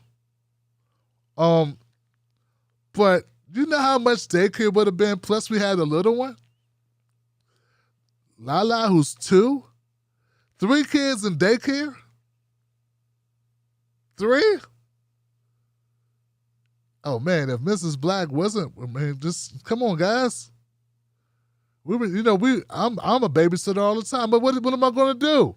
So they don't even factor in the fact that schools have been shut and everybody's virtual learning. Like all this stuff that happened that none of us asked for, it just happened. What? So maybe people are waiting for, I don't know. But yeah, so there's a lot of factors for why people aren't running back to a just above, just above the minimum wage job that they had. Could be a lot of reasons for that. Pandemic could be one, and not because they're lazy, but pandemic. And then schools being closed, and daycare, and travel, as Brother Eric was bringing up, and a lot of other personal issues. But I'm going to go next call, guys. I appreciate you. 513. You're live, 513. What's your name? What's your comment? Hi, Tim. This is Figana Pirana. Vagata First-time Piranha. caller, long-time listener. There it is, Vagata Piranha in the house. Hey, Vagata, what's up? How are you doing tonight, my friend? I'm good. How are you? I'm staying out of trouble for the most part. Listen, I have, it's been such a great night for callers, and I've been reading the chats as well. But I live in rural Ohio, and it is Trump country. My state went over 90% for Trump, like 96%. My county, I mean. And it is kind of friggin' scary out there still. I go through, like every street you go down, there's still Trump flags on probably a third of the houses. And they're so proud. Trump gave them their racism back. He gave them their soul back. He made them whole again. This has nothing to do with any policies he ever did or anything else. He made white people feel special about being white. That's the whole thing in a nutshell. And so that stuff's never going away. He's their friggin' hero. And it's really disturbing to me because I'm one of the resident old farts here on the crew, so I'm creeping up on 60. I went to school starting in 1968, immediately after the Civil Rights Movement, the Civil Rights Acts, integrated schools, and all of that. I am mixed race. I'm half Indian, but my father died when I was young, so my mother remarried another white man, and so I was a brown kid raised by two white parents in the 60s, and one of the three black kids in my school. I was considered black at the time, not African, but black. That was a thing that we did back then. I realize that's no longer relevant. But at that time, I was one of the N-words in school. So I've had an up-close vision of how this stuff all works. And racism is in the mind of the beholder. Whatever somebody's race is whatever somebody else perceives it to be. So I've seen one of my friends is a light-skinned black girl who was actually lighter skinned than me. She was accepted everywhere she goes, and it's just a different world. And then my other girlfriend was a dark-skinned black girl, much darker than me. We called ourselves three different colors of chocolate. We thought we were hilarious. But people's perceptions, they make instant perceptions within a second of having met you. And I knew right away if somebody gave me that screwed up look on their face and said, "What are you?" What they're really asking is, "Are you white? How should I treat you? How do I fit you into my perceptions of the world?" And it's really disturbing to know that just every person I meet gets to judge me based on that. So getting back to what's going on with this Juneteenth business, that's something that I really feel like it's what black people are going to get instead of reparations, and it scares me to death. Because that's what our Congress does, that's what our government does, that's what our country really wants. The majority, the white majority, that's what they really want, is to do some token little gesture and make all this go away. And they don't want to talk about it, and they don't want to think about it because they're so unaccustomed to being challenged on the white narrative of, Christopher Columbus came and had this benevolent Thanksgiving with the Indians and everyone loved each other. And everything white people have ever done has been benevolent, kind, and wonderful to the world. And what about opera? They get so mad. What about opera? Is it black people never had music? I mean, seriously, you think that people didn't have plays and music and art and everything else until white people came along? I mean, get real. It's just the complete erasure of black history is actually kind of new. And I don't know if everyone understands this that's younger than you and I. When I was growing up, like I said, we had Archie Bunker. We had all kinds of different shows on TV where we actually talked about this stuff. And then you'd go into school or the office or, whatever you were occupying at the time, and people talked about that stuff because there were only 3 channels on television. Everybody was watching the same crap. Right. There was Sanford and Sons. There were Moving On Up. There was, Jeffersons, yes. shows about Black people being successful, you know, and normal and friends with other people and just like being okay. Even the Cosby Show later on came along, and there was this modeling of Black normalcy that we're just completely lacking now, because we have so much opportunity for people to just watch whatever suits their preconceived notions. We're not watching the same news anymore. You're either left or right. We're not watching the same TV programs. You have 200 choices or 500. So, I mean, there's just this opportunity for everyone to divide, and that's what they do. So they go toward their own preferences. And I kind of appreciate the caller, Gary, that said, you know, well, why don't you try doing some other stuff and blah, blah, blah. I really hope you just do you, Tim, because your voice is needed here, and it's desperately needed. And if you don't blow up or get huge right away, I'm going to call out my friend rapper from the UK, Akala. He says, keep the charts, all I want is your hearts. And that's who you are to me. Wow. You're very special, and you're valuable, and your voice is needed. And if 200 people hear it, that's wonderful. 500 people will hear it tomorrow. But we need somebody that just cares about reality and bringing up Black issues, because it's shunned everywhere, even by other Black people. So we have Black people modeling success on TV, in the news, and in the arts, and in sports, and all these different things. But where are they about defending Black issues? There's a small handful. And you're one of those, and it's valuable and it's precious. So that's all I got, Tim. You do you. Vagana Piranha, y'all. Give it up for her. Thank you, Vagana. I appreciate you. And how many people, how many shows had a Vagana Piranha call up? Native American who was viewed as Black, who went to school with a Black girl who was lighter than her and a Black girl that was darker than her, and they had 3 shades of Black, and then knows the poor white folks in Ohio, and who's tuned in with them and understands how they see it, and how those people were invigorated by the racism of Donald Trump and whiteness. This is like Dave Chappelle level shit right here. Vagana. Real talk. This is the beauty and the power of this show and of this platform. So, there's a lot of things I could do, but I'm doing something right because I got Vagana Piranha and Gary and Ava, Via and Marcy and everybody calling up. Brother Eric. Irma Linda pushed through, and we got different voices. Black Magic, Via up in the house. And all I'm saying is, I get, I'm just going to be focused on what the next hurdle or the next accomplishment we want to make. People have been telling me ideas of different types of shows and topics, but man, you guys really keep me going, man, with this. This is what's up. Not to be outdone, I got a 408 number in the house. 408, you're live. What's your name? What's your comment? Hey, Tim, it's Alex from Berkeley. Alex, my brother, what's going on, Alex?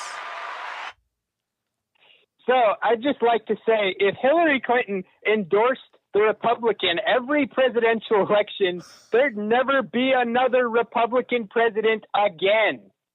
And we need that. We need that because according to this, 50% of Republicans think Trump is still the legit president. And yeah, that's why the UFOs aren't showing themselves to us. They have completely abandoned even the pretense of supporting democracy. Donald Trump reportedly still thinks that he will be reinstated as president. Like, impossible, but whatever, delusional. Trump supporters in Arizona's largest county are still auditing ballots from Black areas and may revive legislation that may make it easier for judges to overturn election results. And that's just in Arizona. Imagine how it is in Georgia, Pennsylvania, Ohio. They probably are thinking, man, they got us. Let's have that never happen again. And when they cheat, the worthless Democrats, like Joe Manchin, I still hate Joe Manchin so much, they don't push back hard enough, and when it's too late, they'll just shrug their shoulders. Just because Trump's out of office does not mean he's not a threat. These people don't believe in democracy. They need to go away. So somebody who knows Hillary, we need to reach out to her. We need to weaponize her endorsement. She would be a progressive hero, because I donated to Nina the minute Hillary endorsed her opponent. 27 each. I donated to her twice, one for Nina and one for Hillary. That really gets me going. Pro Nina, anti-Hillary. And also, I get really excited whenever Nina comes on your show, because that is just so real. It's so cool. It gives me that hope that was lost when Bernie got beat. This is really the people's YouTube channel, and that left-wing support for each other, that's always great to see. I love seeing that, and I love Nina Turner so much. So I always say this after every call, Nina 2024. And that's all I wanted to say. Peace, Tim. Give it up for Alex, y'all. Thank you, brother. I appreciate that. That's a strong, strong, strong call. And, of course, it's about our friends, S&T, Senator Nina Turner. I try not to put the weight of the world on her because she is but human. But there are some people who have a gift. You know what I'm saying? And that's what it is, guys. Because I've been thinking about it. I was thinking about, what? I want to tell people to chill. We can't don't be like, you got to do this. You have to change everything. And you must go forth and switch all the minds. And I'm like, man, people just have to, don't do that to a human being. Don't put that much pressure on any one person. But then I realized, I'm like, you know what it is? It's because they sense this, they feel the motivation and the inspiration and the connectedness of Nina Turner, and that she's grounded in this real stuff. You know what I'm saying? So I take it back. I don't think people are holding her to these crazy expectations. It's just similar to Bernie, and there have been other people that you just feel like this person gets it. And this person's coming from the right place. And this person is dynamic. And damn it.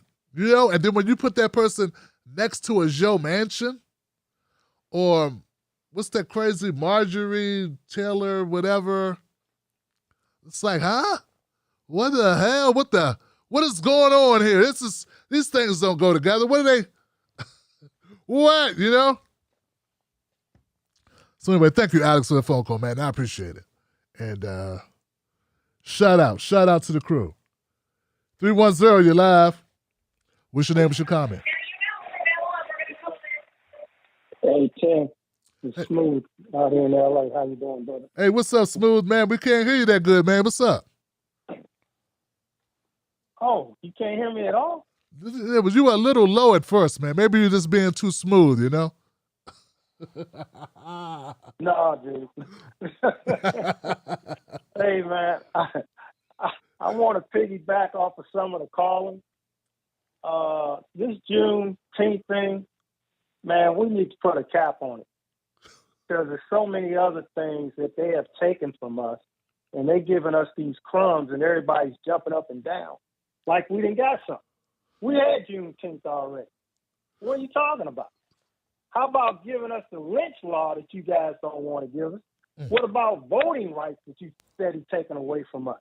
Don't tell me about no damn Juneteenth and everybody out here celebrating. Come on. Give me a job that pays $30 an hour. Then we can talk about something. You got homeless running wild. You got people out here that's starving. And you ain't saying nothing about that. There's black people out here literally starving. But y'all crying and happy about Juneteenth. It just drives me bananas. But Tim, you and Miss Black, I hope you guys enjoy all of these accolades. Because, young man, you deserve all the accolades that you have received tonight and ever since I've been watching your program. You are putting out content that is so needed, not just in the Black community, but in all communities, because we all need to know what the hell's going on. You know, Nina Turner is beyond the stars, man. I just hope that she sees, because she didn't been down this road twice. She knows how these people are. The DNC are cutthroats, they're bandits, and they only care about their money. They don't give a care about what's right for the people. And it's not just, like I said, I don't look at it as just Black people. I look at all people because we're all here on this space. We're here. But when you don't want to give laws that benefit the betterment of the country, you're willing to sacrifice the need of the people to keep this money in your pocket. It's not right. And I hope she understands, you know, we talk about the squad, what the squad's not doing.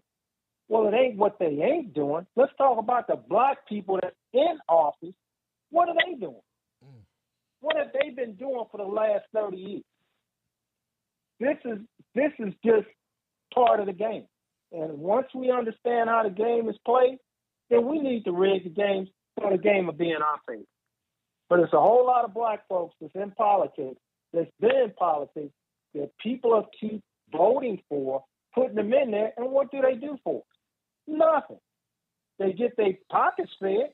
I mean, look at your favorite guy, Claiborne, down there in North Carolina. What does he do for them people? Nothing. Don't do a damn thing. But look at his house, look at how he lives. And you look at everything around there, and you say, wait a minute. You mean you people don't have health care? These are the questions that need to be brought up. Tim, you bring up so much stuff. Ooh, dude, man, you're like an encyclopedia. And I do believe that once they took Black history out of school, that was the downfall for us understanding our history. Yes. You know, I'm old school, so we had Black history. You know, they took history out when I became a junior, I believe, in high school. But up until that point, the things they're talking about, I'm like, dude, do you understand that if it wasn't for the Egyptians, there would be no pyramids? Who in the hell are Egyptians? Black people. They don't tell you that. Yeah. They have you thinking that they were all white. Come on, think about it. You know, they down at the equator. What color do you think them people going to be? But again, it's about understanding history and understanding the geographic areas that we're talking about. This is what's out of school. We got all these young Black people, young men and women out killing each other for what? You do not own man brick on that block. You didn't put no sweat and tears in building that road. And you think you own something? Are you kidding me? But again, it goes back to parenting. The parents that they have were young just like them, so they don't know no better because they all in the same boat. You know, Jay-Z and them don't give a damn about you. If he did, he would have made sure that Kaepernick got back in the league. But what did he do? Oh, we tired of kneeling, so we don't need Kaepernick. Get the hell out of here, man. I'm through with G.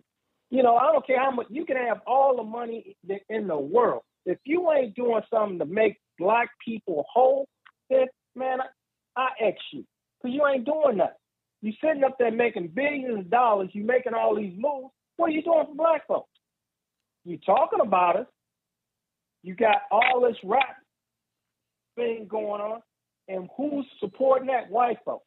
If it wasn't for the white folks telling these Black kids, hey, you put this kind of music out and I can get you this kind of contract. So that plays a psychic in their head. And then what happens on the street? We all know these kids ain't gangsters, but this is what they want to emulate. Then they get their ass out here and they get killed because they don't know what they're doing. Yep. I mean, it's a vicious cycle, and we have to learn better to be better. Tim, thank you for letting me rant, man. More power to Nina. I'm always donating on her cause, your cause. It's something that I can do, and I don't mind doing it. Tim, have a good evening, man. Thank you so much for letting me rant. That's right, brother. Give it up for Smooth, brothers. Do that. Yes. I appreciate you, Smooth. Tonight's show is brought to you by ActifyPress.com. ActifyPress.com. Guys, write that down for me. ActifyPress.com. It's not a paid advertisement. Just Michael Graham is a guy I've known on Twitter for a long time. And he commented on a tweet I did recently, which reminded me, oh, Michael Graham, that's right, I know this guy. And then I saw he has a website. He's got some of my content on his website. I said, hey, man, maybe we could cross-promote. So I'm just going to, you're already promoting me on your website. Let me shout you out. And maybe some of my people will come by and check out some of your content. So I'm going to keep my word for Mr. Graham and his co-founders at ActifyPress.com. Yes. All right. 718, you're live. What's your name? What's your comment? 718. Hello, 718. Mr. Tim Black.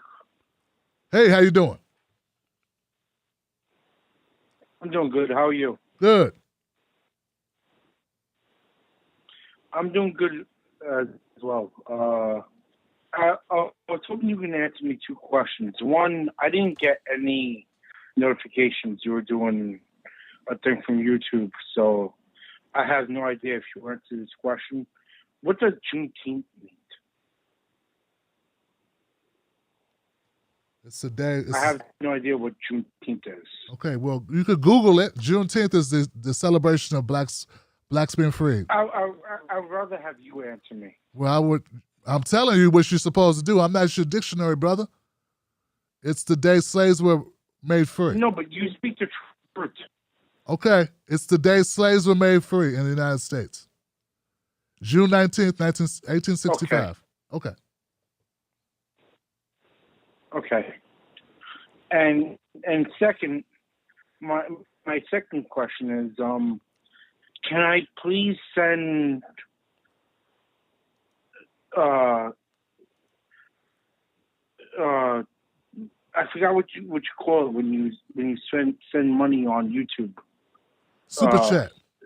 I forgot what you call it. Super chat. Super chat.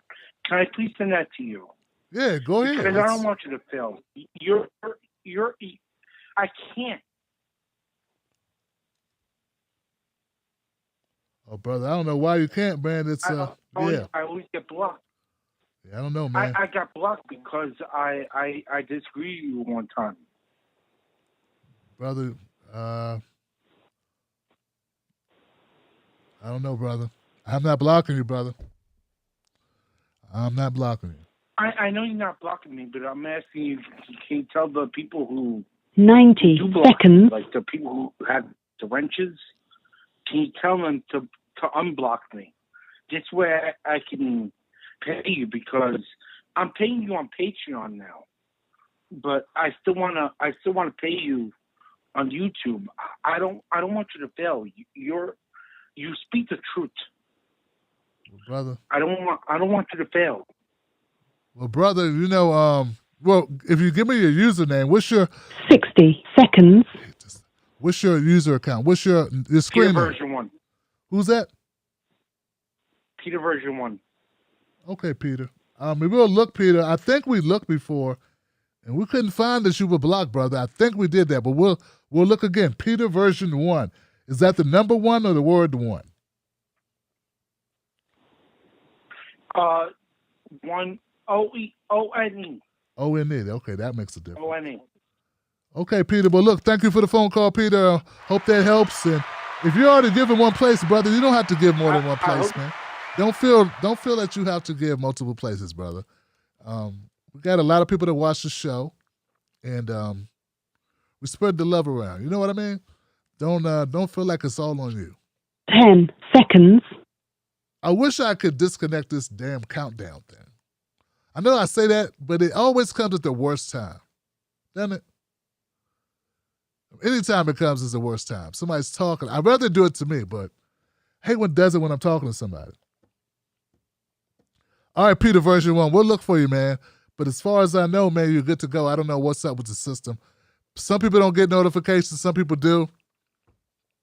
Unsubscribe, resubscribe, and then hit get all notifications.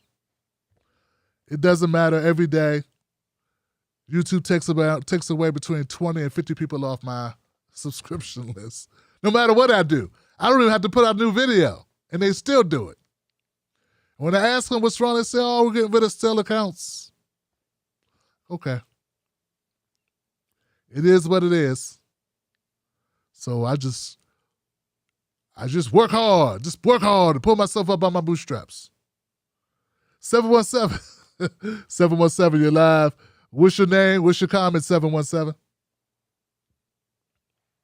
Hi, Tim. It's Tony from Pennsylvania. What's up, Tony? What's on your mind? This time I'm not talking about a police interaction. Last couple of times I did. So, first thing I wanted to say was going off a caller earlier was saying about how difficult it was to find black businesses after segregation was ended. Have you seen the Netflix show with Killer Mike? Yeah, I saw it. Yeah, I like that show too. Yeah. Yeah, and he tried to go through Atlanta, one of the highest populations of African Americans in the country. And it was so hard for him to find black-owned businesses that had black-sourced products and, to keep his dollar in the community as much as he could. He said it was extremely difficult, even at the barbershops. He goes to get his haircut, but the razors, the clippers, all that stuff is made by white folks, and so it was so hard to find. Just like completely through the community. But my secondary point, a friend of mine posted on Twitter about how can we celebrate Juneteenth when the 13th Amendment still allowed for slavery? Yeah. And that really hit me hard because, the 13th Amendment says slavery was outlawed except for punishment of a crime. So that means that the state of California can make their convicts go out and fight fires for less than $2 an hour. And Alabama can have its chain gangs. And Sheriff Joe out there in Arizona can be making people pick up litter in pink jumpsuits and not only are they not making any money, they end up owing money to the state for their food and their shelter, and they're charged room and board while they're in prison.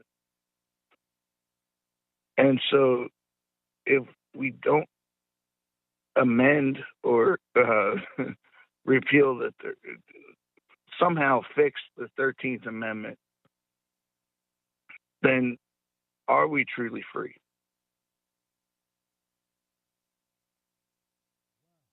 Wow, Tony. Yeah, brother. Damn, give it up for Tony, y'all. Tony hits hard, man. Tony hits hard. He came through here and just dropped the elbow. That's what we call dropping the elbow, Tony. Now, the show he was talking about with Killer Mike is called Trigger Warning. I haven't seen that in a while, but I remember it was good. I hope they're coming back. They're going to bring that back. It brings up an excellent point about the 13th Amendment. about slavery never being abolished. So and see, here's the thing. This is the thing, guys. Some people would be like, why is Tim criticizing the Democrats? Why is he criticizing the Congressional Black Caucus or whoever it was, those members that were singing the Black National Anthem about Juneteenth holiday? Well, we don't have a anti-lynching bill. We don't have reparations, and we don't even have the end of slavery, as Tony just pointed out.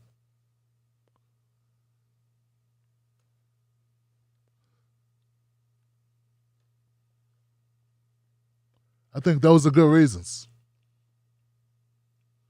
614. You're live, Freedom Friday. What's your name? What's your comment? My name is Heather. Hey, Heather, what's up? Yes, I was contacting to state that I agree. I am full-heartedly and I agree with Juneteenth, and I think it's about time that it was recognized. And I've learned a lot of things. I'm a family who is a victim of the Holocaust. I lost 3 members of my family with the Holocaust. So my grandmother taught me a lot about history and all things when I was young. So I know a lot more about Black history than a lot of people of my race, because she was a victim and she didn't believe in, she believed all people were equal because of what she suffered in Auschwitz. And her siblings being lost in such a horrific way. And so she felt it was her due diligence to educate us when we were young. So I firmly believe that history should be embraced and not suppressed. And I don't understand how people can want to suppress the history. And plus, I have a close relationship with someone in the country of Nigeria, and they look at our country as, I don't want to be disrespectful to our country, but crazy. I guess you could say it, because they don't understand. They think that we are very different in our country. Because, like, when we protest over here, when they protest over there, they get killed. They bring out the water cannons. They shoot them dead in the street. There is no protesting over there. Like, right now, they're going through genocide. And so they look to us for guidance, I guess you could say. All of them want to come here. And so I've learned a lot from my friend that's in that country about a lot of things, plus from my grandmother. And even though, like, you know, she escaped from Auschwitz in Poland, and she didn't shield us when we were growing up. She felt we should learn because she came from a terrible history. And she felt we should learn about our terrible history here. And I don't understand why people shouldn't want to learn about all the history of our country. And this is coming from a white woman. I mean, I come from a biracial family, but that's beside the point. But I just don't understand that concept. That's why I follow you, because one, I like real news. I don't like an echo chamber. And that's all you get when you listen to mainstream news is an echo chamber. Yes. And so I commend for what you do. And I'm from the state of Ohio. And what the other woman said is that we're all Trump country. We're not. Columbus, for instance, voted for Biden. Unfortunately. I didn't. Sorry. I didn't. I voted progressive, but, unfortunately, didn't work out. Because I don't like either Republican or Democratic. I think they're both part of the system, and I just don't agree with that at all. I don't think they're for the people. And there's something that was just unclassified, and it shows that, and it was released by someone, and I can't recall who it was, that who they consider the biggest threat is no longer only white supremacists. It's anyone that goes against the government and capitalism. And I think it's something you should look into. It was just recently unclassified. Wow. Okay. Well, look, Heather, thank you for the phone. Go. So yeah. And that's different than what they're stating. Okay, Heather. Well, look, Heather, I got to let it go there, but thank you so much. They're talking out of both sides of their mouth. Heather said they're talking out both sides of their mouths. Thank you, Heather, for the phone call. I want to make sure I get everybody in, but I appreciate you calling and giving us your distinctive perspective, sister, because that's very much needed. And once again, it's definitely it shows a lot about how good this platform is and the community that we have. We have different people calling up from different points of view. So I appreciate that because it just shows we're different, but we can think similarly, and why this show is important and why the callers are amazing, because that's what's up. I know I don't watch that many shows, but I'm always looking to see ways to make the show better. And I'm telling you, man, I look at the different shows, and I listen to shows that have call-ins. They don't have it like this. They don't have it like this, Johnson. No, they don't. Not like this. You're not going to get Tony and Smooth and Alex and Heather and Vagana and Brother Eric and Via and Marcy, and Irma Linda all in the same, and Gary. Come on now. It's like, nah. And then I'm the host, and I go ham, right? First of all, they can't even imagine that a black guy can have a show where he actually defends, stands up for, advocates for black people, and still has a diverse audience. Well, because some people want the truth. And maybe some of the people that now they're like, they're supporting black issues. Yeah, but now look, support black issues, but don't do so trying to kowtow to white folks. And then agreeing with shit in your heart of hearts you shouldn't be rocking with just to kind of grow your audience. Fuck that, man. Pay attention and look in the mirror and be sure that you're standing on solid foundation. There's folks out there who was telling me, you can't, what I'm doing right now, you shouldn't do that, Tim. You can't do that. No, that's not why people follow you. And they come up with all these disclaimers and reasons why they don't go hard in the paint on black issues. Until a black issue comes up that's popular, then they'll start talking. Then they wonder why I don't F with them. I don't F with you because you're not real. That's why I don't mess with you. I can tell. But that's okay. Keep doing you. I'm fine. I'm fine over here. Keep doing what y'all doing. Because meanwhile, I'm going to have a diverse audience, but we're going to be legit. We're going to be legit. We're going to be up on these issues, and we're going to talk truth. And it's going to rise to the top, man. People are going to know it. Because we're going to educate the masses. See what I'm saying? And I believe we can't educate people unless we're willing to take a hit. Come on, man. Hell, man, they killed Martin Luther King. They killed Jesus. know what I'm saying? Like, I know some people out here not religious. Okay, they killed MLK. And everybody's like, oh, he was so great, he was so amazing. Yeah, right. Not at the time he wasn't. Not to a lot of people. His approval rating was lower than Biden's. So, at the time of his death. So don't blow smoke up my ass. I know what time it is. We got great callers, man. Let's keep it going. 602, you still there? There we go. 602, you're live.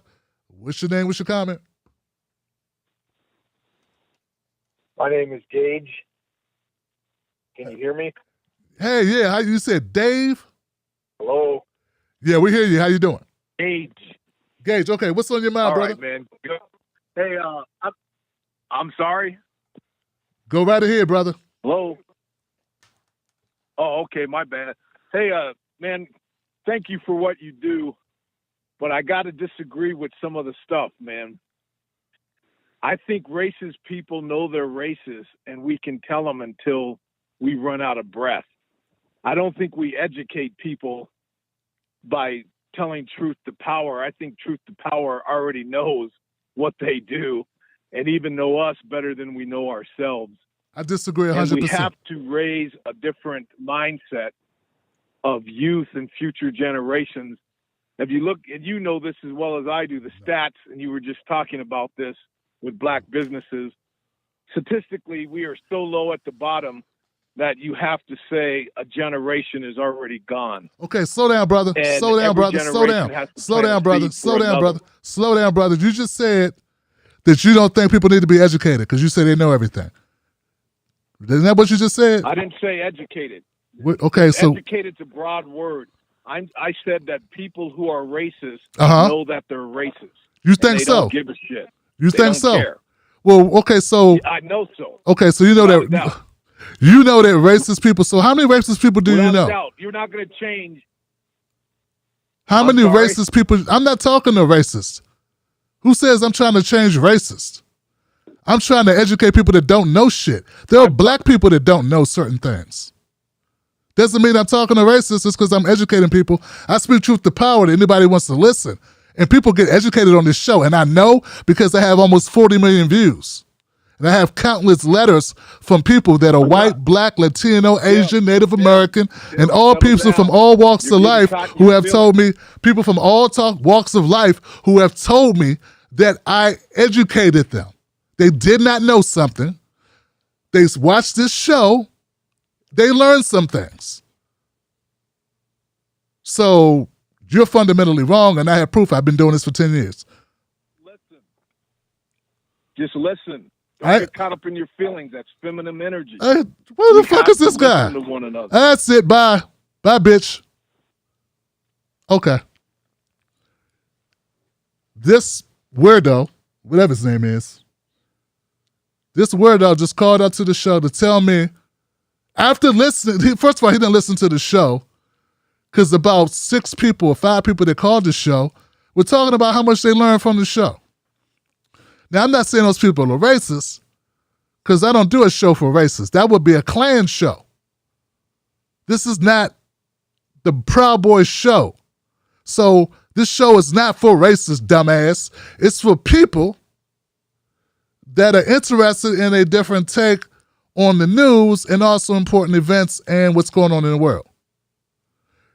You don't have to try. And then he wants to try because I hurt his fucking feelings because he don't know what he's talking about. He's ignorant. Then he tries to insult me with saying I'm feminine, which means you're sort of homophobic. But I'm tired of people that think they can call a show, be fucking wrong, make stupid statements, think I'm not supposed to say anything about it. Like they're supposed to get free reign. Nigga, please. Get your punk ass off my phone. This is not David Pakman's show. No disrespect to David Pakman. No disrespect. This ain't that type of show. You don't know me at all. You really don't. So just carry your weak, whack ass onward. forward or wherever you go, and don't call my show. That's all. Go educate someone else with your weak ass nonsensical nonsense. Nonsensical nonsense. That don't make sense. With your dumb fuckery. This show is not to make racists change their opinion. Now, there's some people that think that shit, though. I don't think that. It ain't my job to change anybody's anything. I had them all because I wanted to change people and whatever. It was a money grab. Shut the fuck up. Ain't nobody stupid. Well, some people are stupid. But we're not stupid. This show is about educating. It's about informing. Sometimes it's about having a good laugh, too. And we just laughed at your ass, so bye, bitch. That happens, too. That's always fun. All right, so now I'm going to go to 954 because the last guy we had to get rid of his ass. 954, you're live. What's your name? What's your comment? Tim. Hey, how you doing? I'm a big fan of this stuff for years. Hey. I'm really or anything like that, but the only thing I want to disagree on is the woman that said that Donald Trump brings racism and that. He freed Kodak, he freed Lil Wayne, and he helped get A$AP Rocky out of jail. Nigga, what that got to do with if he was racist, he would have left them in jail. That don't make sense, man. What do you mean it doesn't make sense? It doesn't make sense. So the fact he let a couple of rappers helped a couple of rappers means he's not racist. All right. There are people that are racist that do all types of things every day. It doesn't mean they're not racist. I think Joe Biden's racist. It doesn't. A racist person can do a good thing, Johnson. Like a serial killer may have helped an old lady across the street one time. It doesn't mean they're not racist. And look, that wasn't what she said. She said that she felt that Donald Trump. I've been watching your show for a minute. It doesn't matter how long you've been watching the show, brother. She didn't say Donald Trump was racist. She said that there are racists who felt empowered because they had Donald Trump in office. And remember, this was right after having Barack Obama for 8 years. So, yeah, I mean, I hear you, man. You know, I'm glad you watched the show, but that doesn't mean you're right just because you watched the show. But nah, man, you know, there are a lot of racists who like Michael Jordan. That is a logical stance to take. This person can't be racist. He slept with a black woman once. What's that mean? That's the sort of like, I've had these liberals, right? Now, I'm not saying you're one. I've had conservatives make crazy comments, and I've had liberals make crazy comments. I was on this show one time, and I guess they were trying to vibe with me on my blackness, because I'm on my black thing, you know, Tim Black. And this person started bringing up that someone in their family had sex with somebody who was black, and I was like, what the fuck does that have to do with anything? Like, what are you trying to say? Like, that means something? Is that supposed to mean that you're racially, because you're not even what this person had done, but that someone in their family had done it? What does that mean? What's that got to do with you? What's that got to do with anything? It's like, yo, these things do not go together. You can date a black person, you can hang out with black people, it doesn't matter. That doesn't prove anything. You know? Like, that does not prove that you are not biased as hell. You can have, first of all, there's two types of bias, right? There's implicit and there's explicit. So for the guy who called earlier, explicit are people that know they're racist, and they think, I know I got a bias, and this is how I am. These are the Karens on the videos that go, I'm gonna use the N-word, I don't care, right? And then there are people who have implicit. They're not aware of it. It's innate, but they don't realize it. It's like some people with bad breath don't know they have bad breath, man. Or they brush their damn teeth or they gargle, right? Because they don't know. Because they smell themselves all the time. They can't smell it. You know, that's implicit bias. Get what I'm saying? So anyway, brother, I'm going next call, man. What is going on the what's happening? 239, you're live. What's your name? What's your comment? Hey Tim, my name is Arthur. Just wanted to talk about some racism in the workplace. Because I watched Prager U this morning, and they said that Juneteenth is it's all just smoke and mirrors, but there's really no racism anymore, and every black person has the same opportunity at work as every white person. So that there's no problems anymore. So I just want to give a few examples of my experience at work as a white guy, seeing what's been happening to the black population at work. For example, so first of all, I worked for ADT Home Security for the last 10 years. My first month on the job, I saw white people sitting at one table and every other nationality sitting at another table. So we've got segregation going on, and this is like 2014. So that's alive and well. We had a manager in Chicago fire the only black guy in the office, and once he finished firing him and he left, he comes up to us and says, "Hey, everybody, how do you like that? I got the black out." I'm like, they didn't want to get fired, so they didn't say much then. Another, and I worked across this whole country: California, Ohio, Florida, Baltimore, you name it. I've been working coast to coast, so this is everywhere. We were super busy, and we needed to hire more people. A black man comes in for an interview. I just happened to be at the office, and he comes in dressed up all nicely, tie, suit, comes in with a resume, looks like he's perfect for the job, has some background in the industry, interviews with the manager, goes outside, and I asked the manager, "So he's hired, right? You're going to hire him?" And he goes, "Nope." I'm like, "Why, man? We need help." And he goes, "He's black, man. I'm not going to hire him." I'm like, "What the hell? Why did you even interview him then?" And he goes, "Oh, he tricked me with he had a white sounding name. He tricked me for this interview."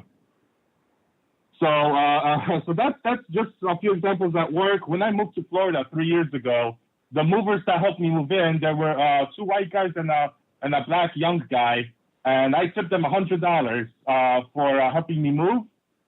They made the black men do all the heavy lifting, and at the end, I handed that $100 in front of them all, and the white guy pulls me aside and says, "Hey, man, I really wish you didn't tip that in front of the black guy. Now, we're gonna have to share that with him. We just have him do all the heavy lifting, and now he saw that money, so now we're gonna have to give him a cut of it."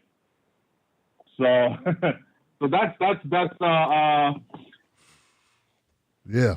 That's my experience in the workforce. And tomorrow, Juneteenth, I think the best way to celebrate that day is to start a general strike in this country until we get reparations, until we get universal basic income and universal health care, and we don't stop till we get it all. That would be the best way to celebrate that. My brother, what an amazing call. What an amazing call, y'all. This is the way you end. This is what I'm talking about. See, when I say I want to end with a bang, guys, be like, "Tim, don't get upset. You had a great show." I'm like, "Nah, I want to end it. I had this bad call, and it ruined the night." No, Tim, it's okay. See how great it is when you end it on a good note? What an amazing call, brother, because I know people like, look, guys, I don't lie to you. I've had a lot of experiences, but my experiences are not your experiences. So, your experiences are different, and they're relevant, and they're important. And so that's why it's so important that you call into the show, like this young man just called in, and broke it down, laid it down, explained his position, what he saw with his own eyes, what he's lived to see, his lived experience. And all of us aren't lying. Eventually people got to admit, like, oh man, well, maybe there's something to this. Maybe maybe Tim's not lying. Well, no, I'm not, you know. Implicit bias, explicit bias, two different things. You know, you can have an implicit bias, not even be aware of it. This is America. We've been conditioned by our environments. Racism can be subtle. Biases can be subtle. Bigotry can be subtle. Sexism can be subtle. Misogyny can be subtle. Homophobia can be subtle. All these things can be subtle, innate to how you were raised and environments you were in. Does that mean it's, you know, everything is not heinous? But then you got guys like the people that are described by my last caller. Well, that is explicit. This guys know he's racist. This guy's intentionally doing shit. Okay? I got the blackout.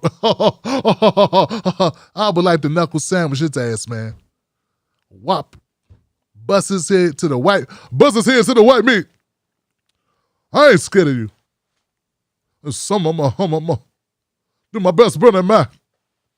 I told her some of them. Why am I joking? We try to joke to get away from the pain, Johnson. It's not good to hear these things because now remember this caller just called in.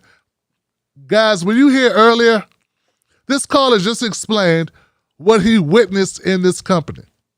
The racism he saw management display to applicants, former colleagues. You heard it, right? Okay. Now remember this. Remember this video. You talk about critical race theory, which is pretty much going to be teaching kids how to hate each other. It doesn't matter if you're black or white or any color.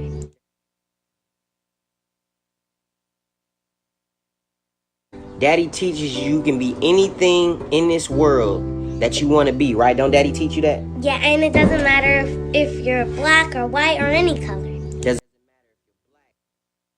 Now, you heard the caller. Caller said it mattered like a motherfucker if you were black. This guy, this manager said, I never even would have interviewed this guy if I knew he was black. But this guy, this young man with his daughter, is telling the whole world, it don't matter if you're black. No, it doesn't matter to you, man. But you are not hiring yourself, dumbass. Someone else gets to make that decision. You're not policing yourself. Someone else is, dumbass. I mean, I'm all for positive reinforcement. You know, I'm a motivational guy. I like affirmations and positive energy and all that good stuff. Self-image, positive self-image. I believe all of it, man. I practice it. But I'm not delusional, nor am I stupid.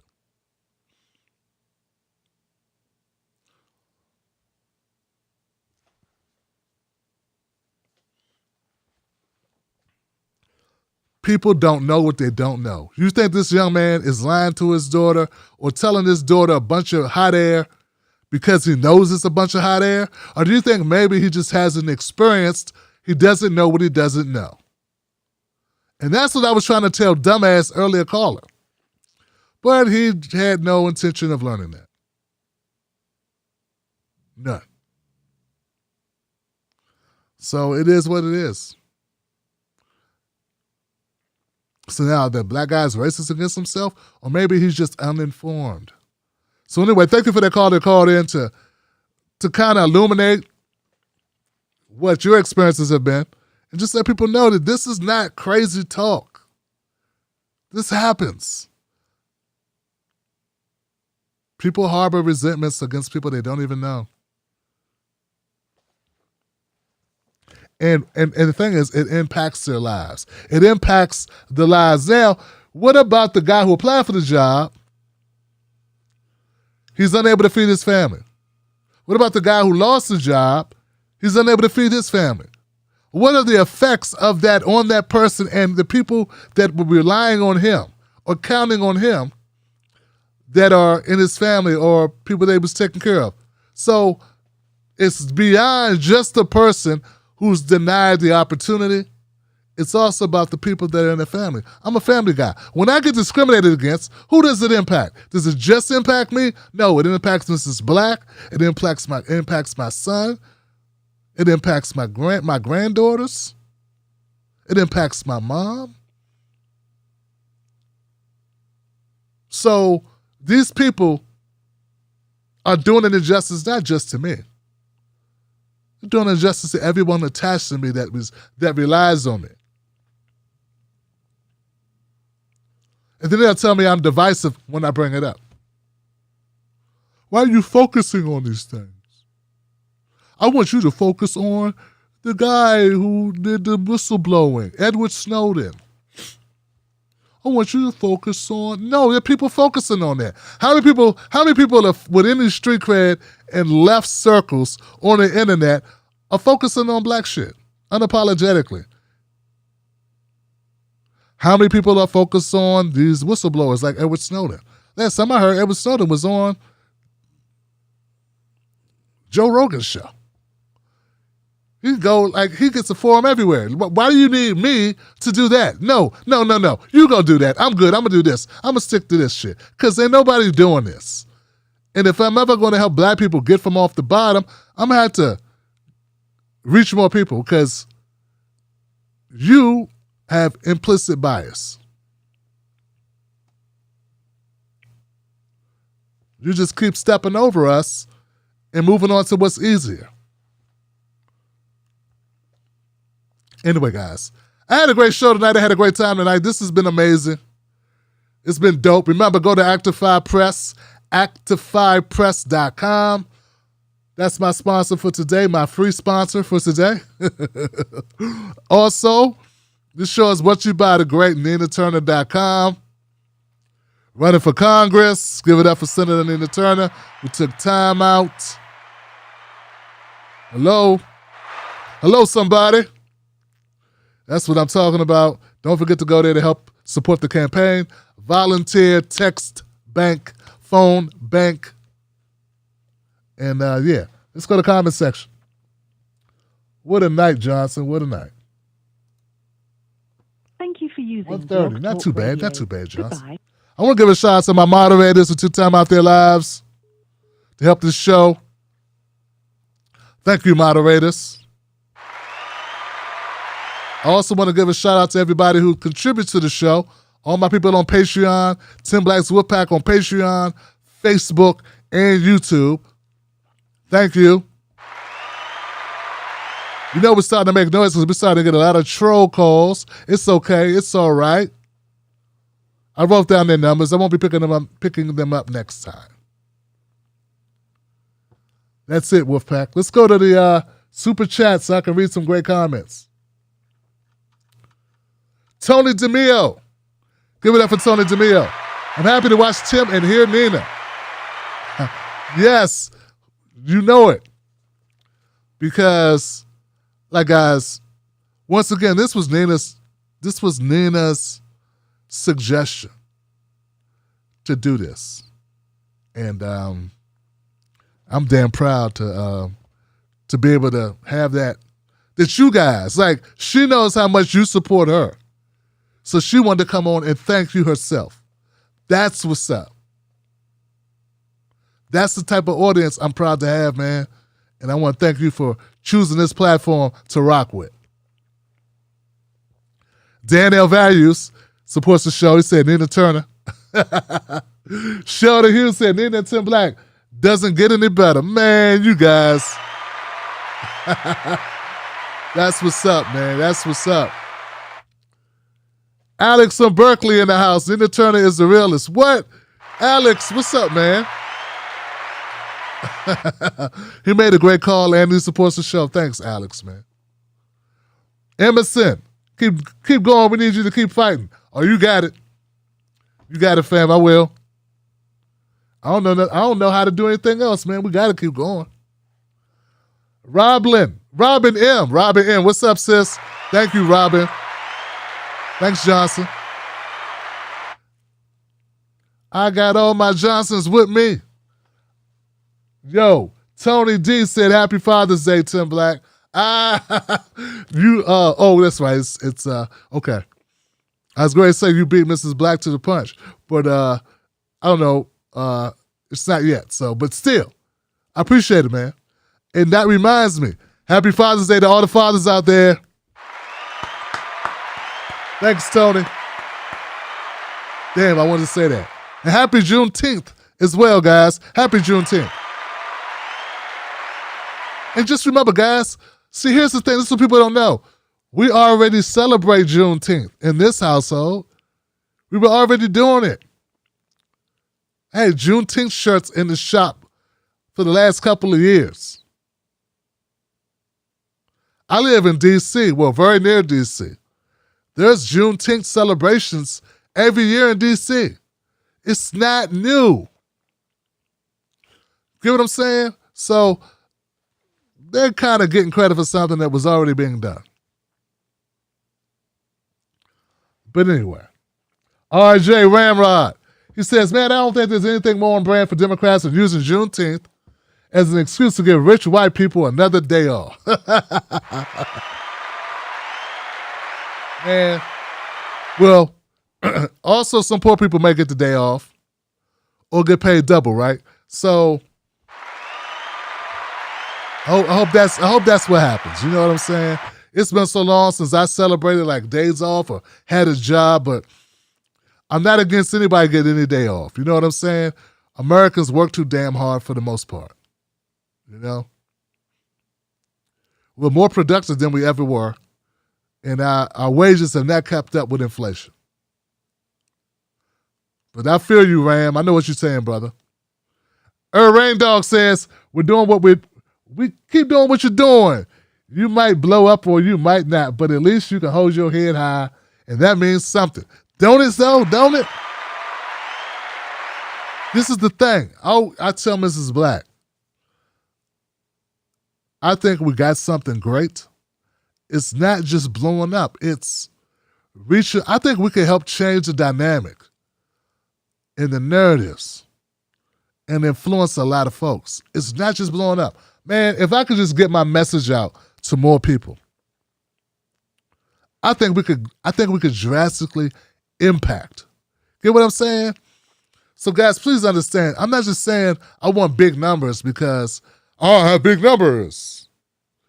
Well, I would be able to bring on different guests and more guests and expand the show. Those things are important because I really want to do that. I don't want to be the only one doing the show. I can't really afford to pay people though. You know what I'm saying? But here's the thing. If we could get the message out there more, I'd take that over bigger numbers. Just to have more people like aware of why I push back on Juneteenth. Why Bill Maher is garbage now. That's important for people to know that. He reaches almost 2 million people every time he does a show. That burns me up because I think our message is far more important to society than his message. You know what I'm saying? So that's sort of like why it bothers me. Because there are people with whack-ass messages or no message or false narratives or kissing Democrat ass or kissing Republicans ass. And their message reaches more people, and I think it's having a negative effect. Why else is that young man on that show for Prager University telling his daughter with locks in his head or twist or whatever you want to call him, dark brown skinned young man telling his daughter color don't matter? For real, dog? He need to become a member of the Tim Black Show. It doesn't mean the world is over, but we have to know what we're dealing with. You can't just walk around with your head in the damn clouds, lying to yourself, not being aware of what's going on. Rain Dog, help Tim with bills. Don't forget, you all, if you want Tim to stick around on YouTube, just saying. Now, My grandbaby likes popsicles. She's like, I want never popsicle, pop. She a trip, y'all. So yes, contribute to the La La Popsicle Fund. Emerson Lamb, damn, you don't look over 40. I am, Johnson. Silly Boo, I see you at Air Rain Dog. Hey, Tim Black, I missed Nita because some kids decided to come into the world during her call. What? But I'm glad to support you, as always. Keep up the great work. Who had a baby? Who had a baby? Silly Boo? Robin M, Super Chat, XOXOXO. Thank you, Robin. Vagana Piranha, she calls up and she supports the show. Listen, Jesus said that what you do for the least, let me try this again. Jesus said, that which you do for the least of these, you do for me. These people who claim they want a Christian nation don't want to act on the words of Jesus. Suspect. Yeah. Air Rain Dog says, I believe Juneteenth is when Texas acknowledged free from slavery, 2 years after the Civil War was resolved. You're right, 2 years later. Nisi Moby, Juneteenth is another way to capitalize off of us. To my people, buy Juneteenth merchandise from Black-owned businesses. And check this out. Nisi Moby just said something that's true. Check this out. This is a problem, right? When Tony called up about Killer Mike's show, when Killer Mike was trying to buy black, like for a week or something, I forget the exact. It was like a goal, a challenge to buy black everything. And I'll tell you the truth, guys. Like I'm a black. This is a black business, but like my T-shirts, for instance, like this one, I don't know who sourced it. I don't know who makes the T-shirts. I mean, I know Spray Shirt makes them. I think Spray Shirt's in Europe. Now, there's some black people in Europe, but I don't think they're black. So, like, that's like, okay, so I make a product, but where do I get my goods sourced from? That's a whole nother step, guys. Fatima said, Happy Juneteenth. We finally got a day to celebrate. We got to make this day just as big as July 4th. You must be censored because I haven't seen your videos in my feed for a long time. We're here in Minneapolis. Give it up for Fatima. Fatima. Thank you for supporting the shows, Fatima. We need more than this damn holiday. But I feel your optimism. I want that racial wealth gap to close. I want black women to have health care. Because right now, black women die 3 times more often giving childbirth than white women. Or giving birth than white women. I don't want white women to die more. I want black women to die less. So they got us all messed up. You listen to that bastard Ted Cruz, he make it sound like black people want white people to die. Like we want bad things to happen. No, we want less bad things to happen to us. I don't want white guys getting shot in the street by cops. I want black people to stop getting shot in the street by cops. I don't want more white children under poverty line. I want less black children under the poverty line. I want no children under the poverty line. You understand what I'm saying? It's not like I want people to join the misery. I want less misery. We want less misery for everybody. That is equity. It's not, look, my house is on fire. Burn down all the other houses. No, help me put my house out. We brothers, right? We sisters, right? We brothers and sisters, we family, right? Help me put my house out. I don't want your house to burn down. Let's fix all our houses. That's American. They're anti-American. Or maybe they are 100% American. You know what I'm saying? Maybe that's the problem.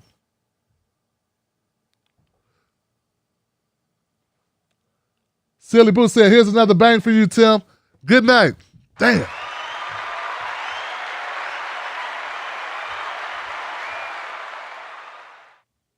I'm going to have to name a wing out to Silly Boo. The Silly Boo wing of the Tim Black Show.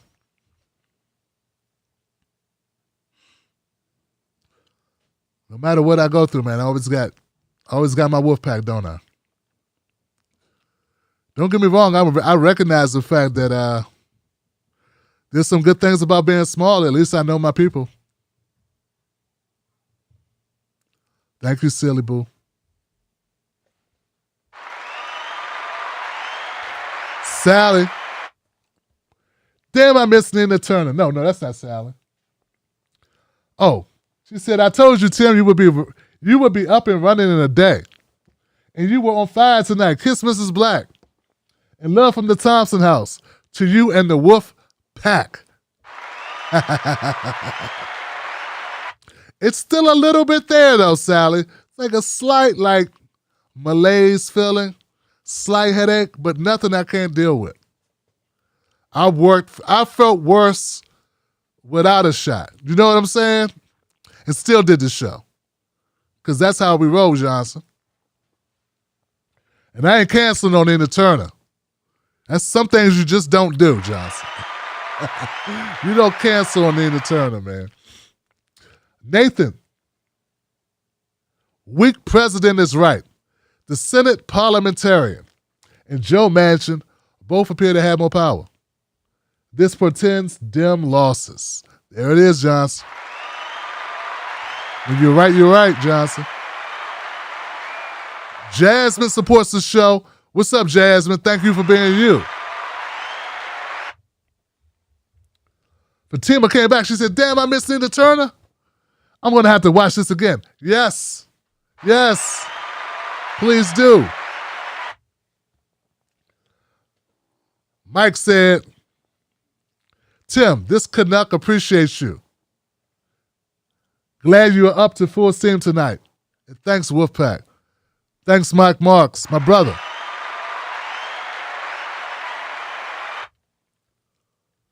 Dunkle Monkey. My brother. Tony, what's up, man? All right, first of all, the name is crushing because I ain't gonna get you confused with nobody else, Joe. Johnson. So that's one way to stand out. And thank you, Tony, for the phone call, fam. All right? Thanks for taking my call tonight, Tim, in solidarity. Tony, that's my brother. Give it up for my brother. Give it up for all my brothers and my sisters, all my sisters and my brothers. I appreciate you. Thank you for making this a big night for the show. Thank you. Shout out to Senator Nina Turner. Once again, guys, go to www.ninaturner.com. Also, go and sign up for free to get their updates at actifypress.com. That's actifypress.com. Tell Michael Graham, Tim Black sent you. And have a great weekend. Happy Father's Day. Happy Juneteenth. People power. People over party. Policy over party. Wolfpack. Man, we doing it, y'all. Thank you, Facebook. I appreciate you, Facebook. Thank you, Twitch. Shout out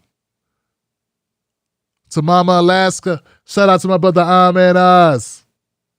And shout out to my mama. I love you, Anna. Wolfpack. Let me ask you something. Do they know us? When I say they, I mean the talking heads on cable news. Do they know you? I mean, they talk about the world as if it's a sport. They play political games, report on our pain, rack our brain to feed the stock exchange, but do they know us? Do they know what we care about? Nope. They're too far away. They can't see us. They can't feel us. They can't relate to us. See, when you want to know what's going on in your world, trust someone who lives in your world. Subscribe.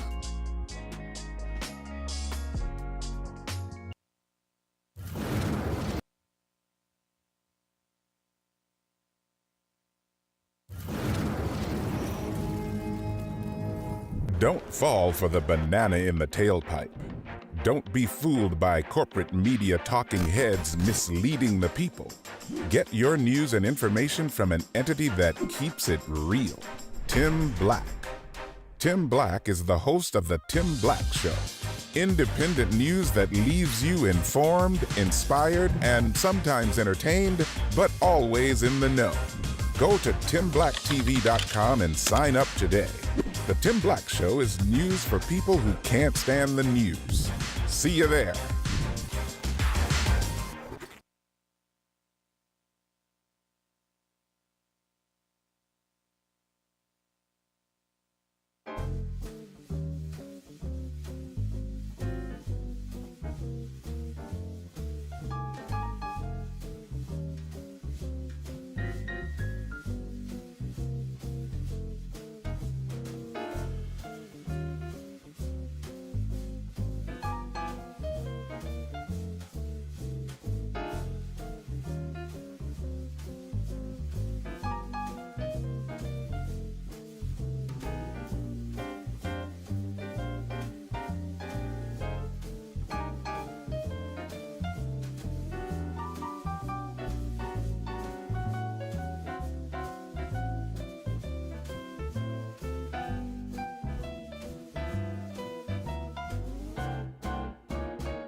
Wolfpack.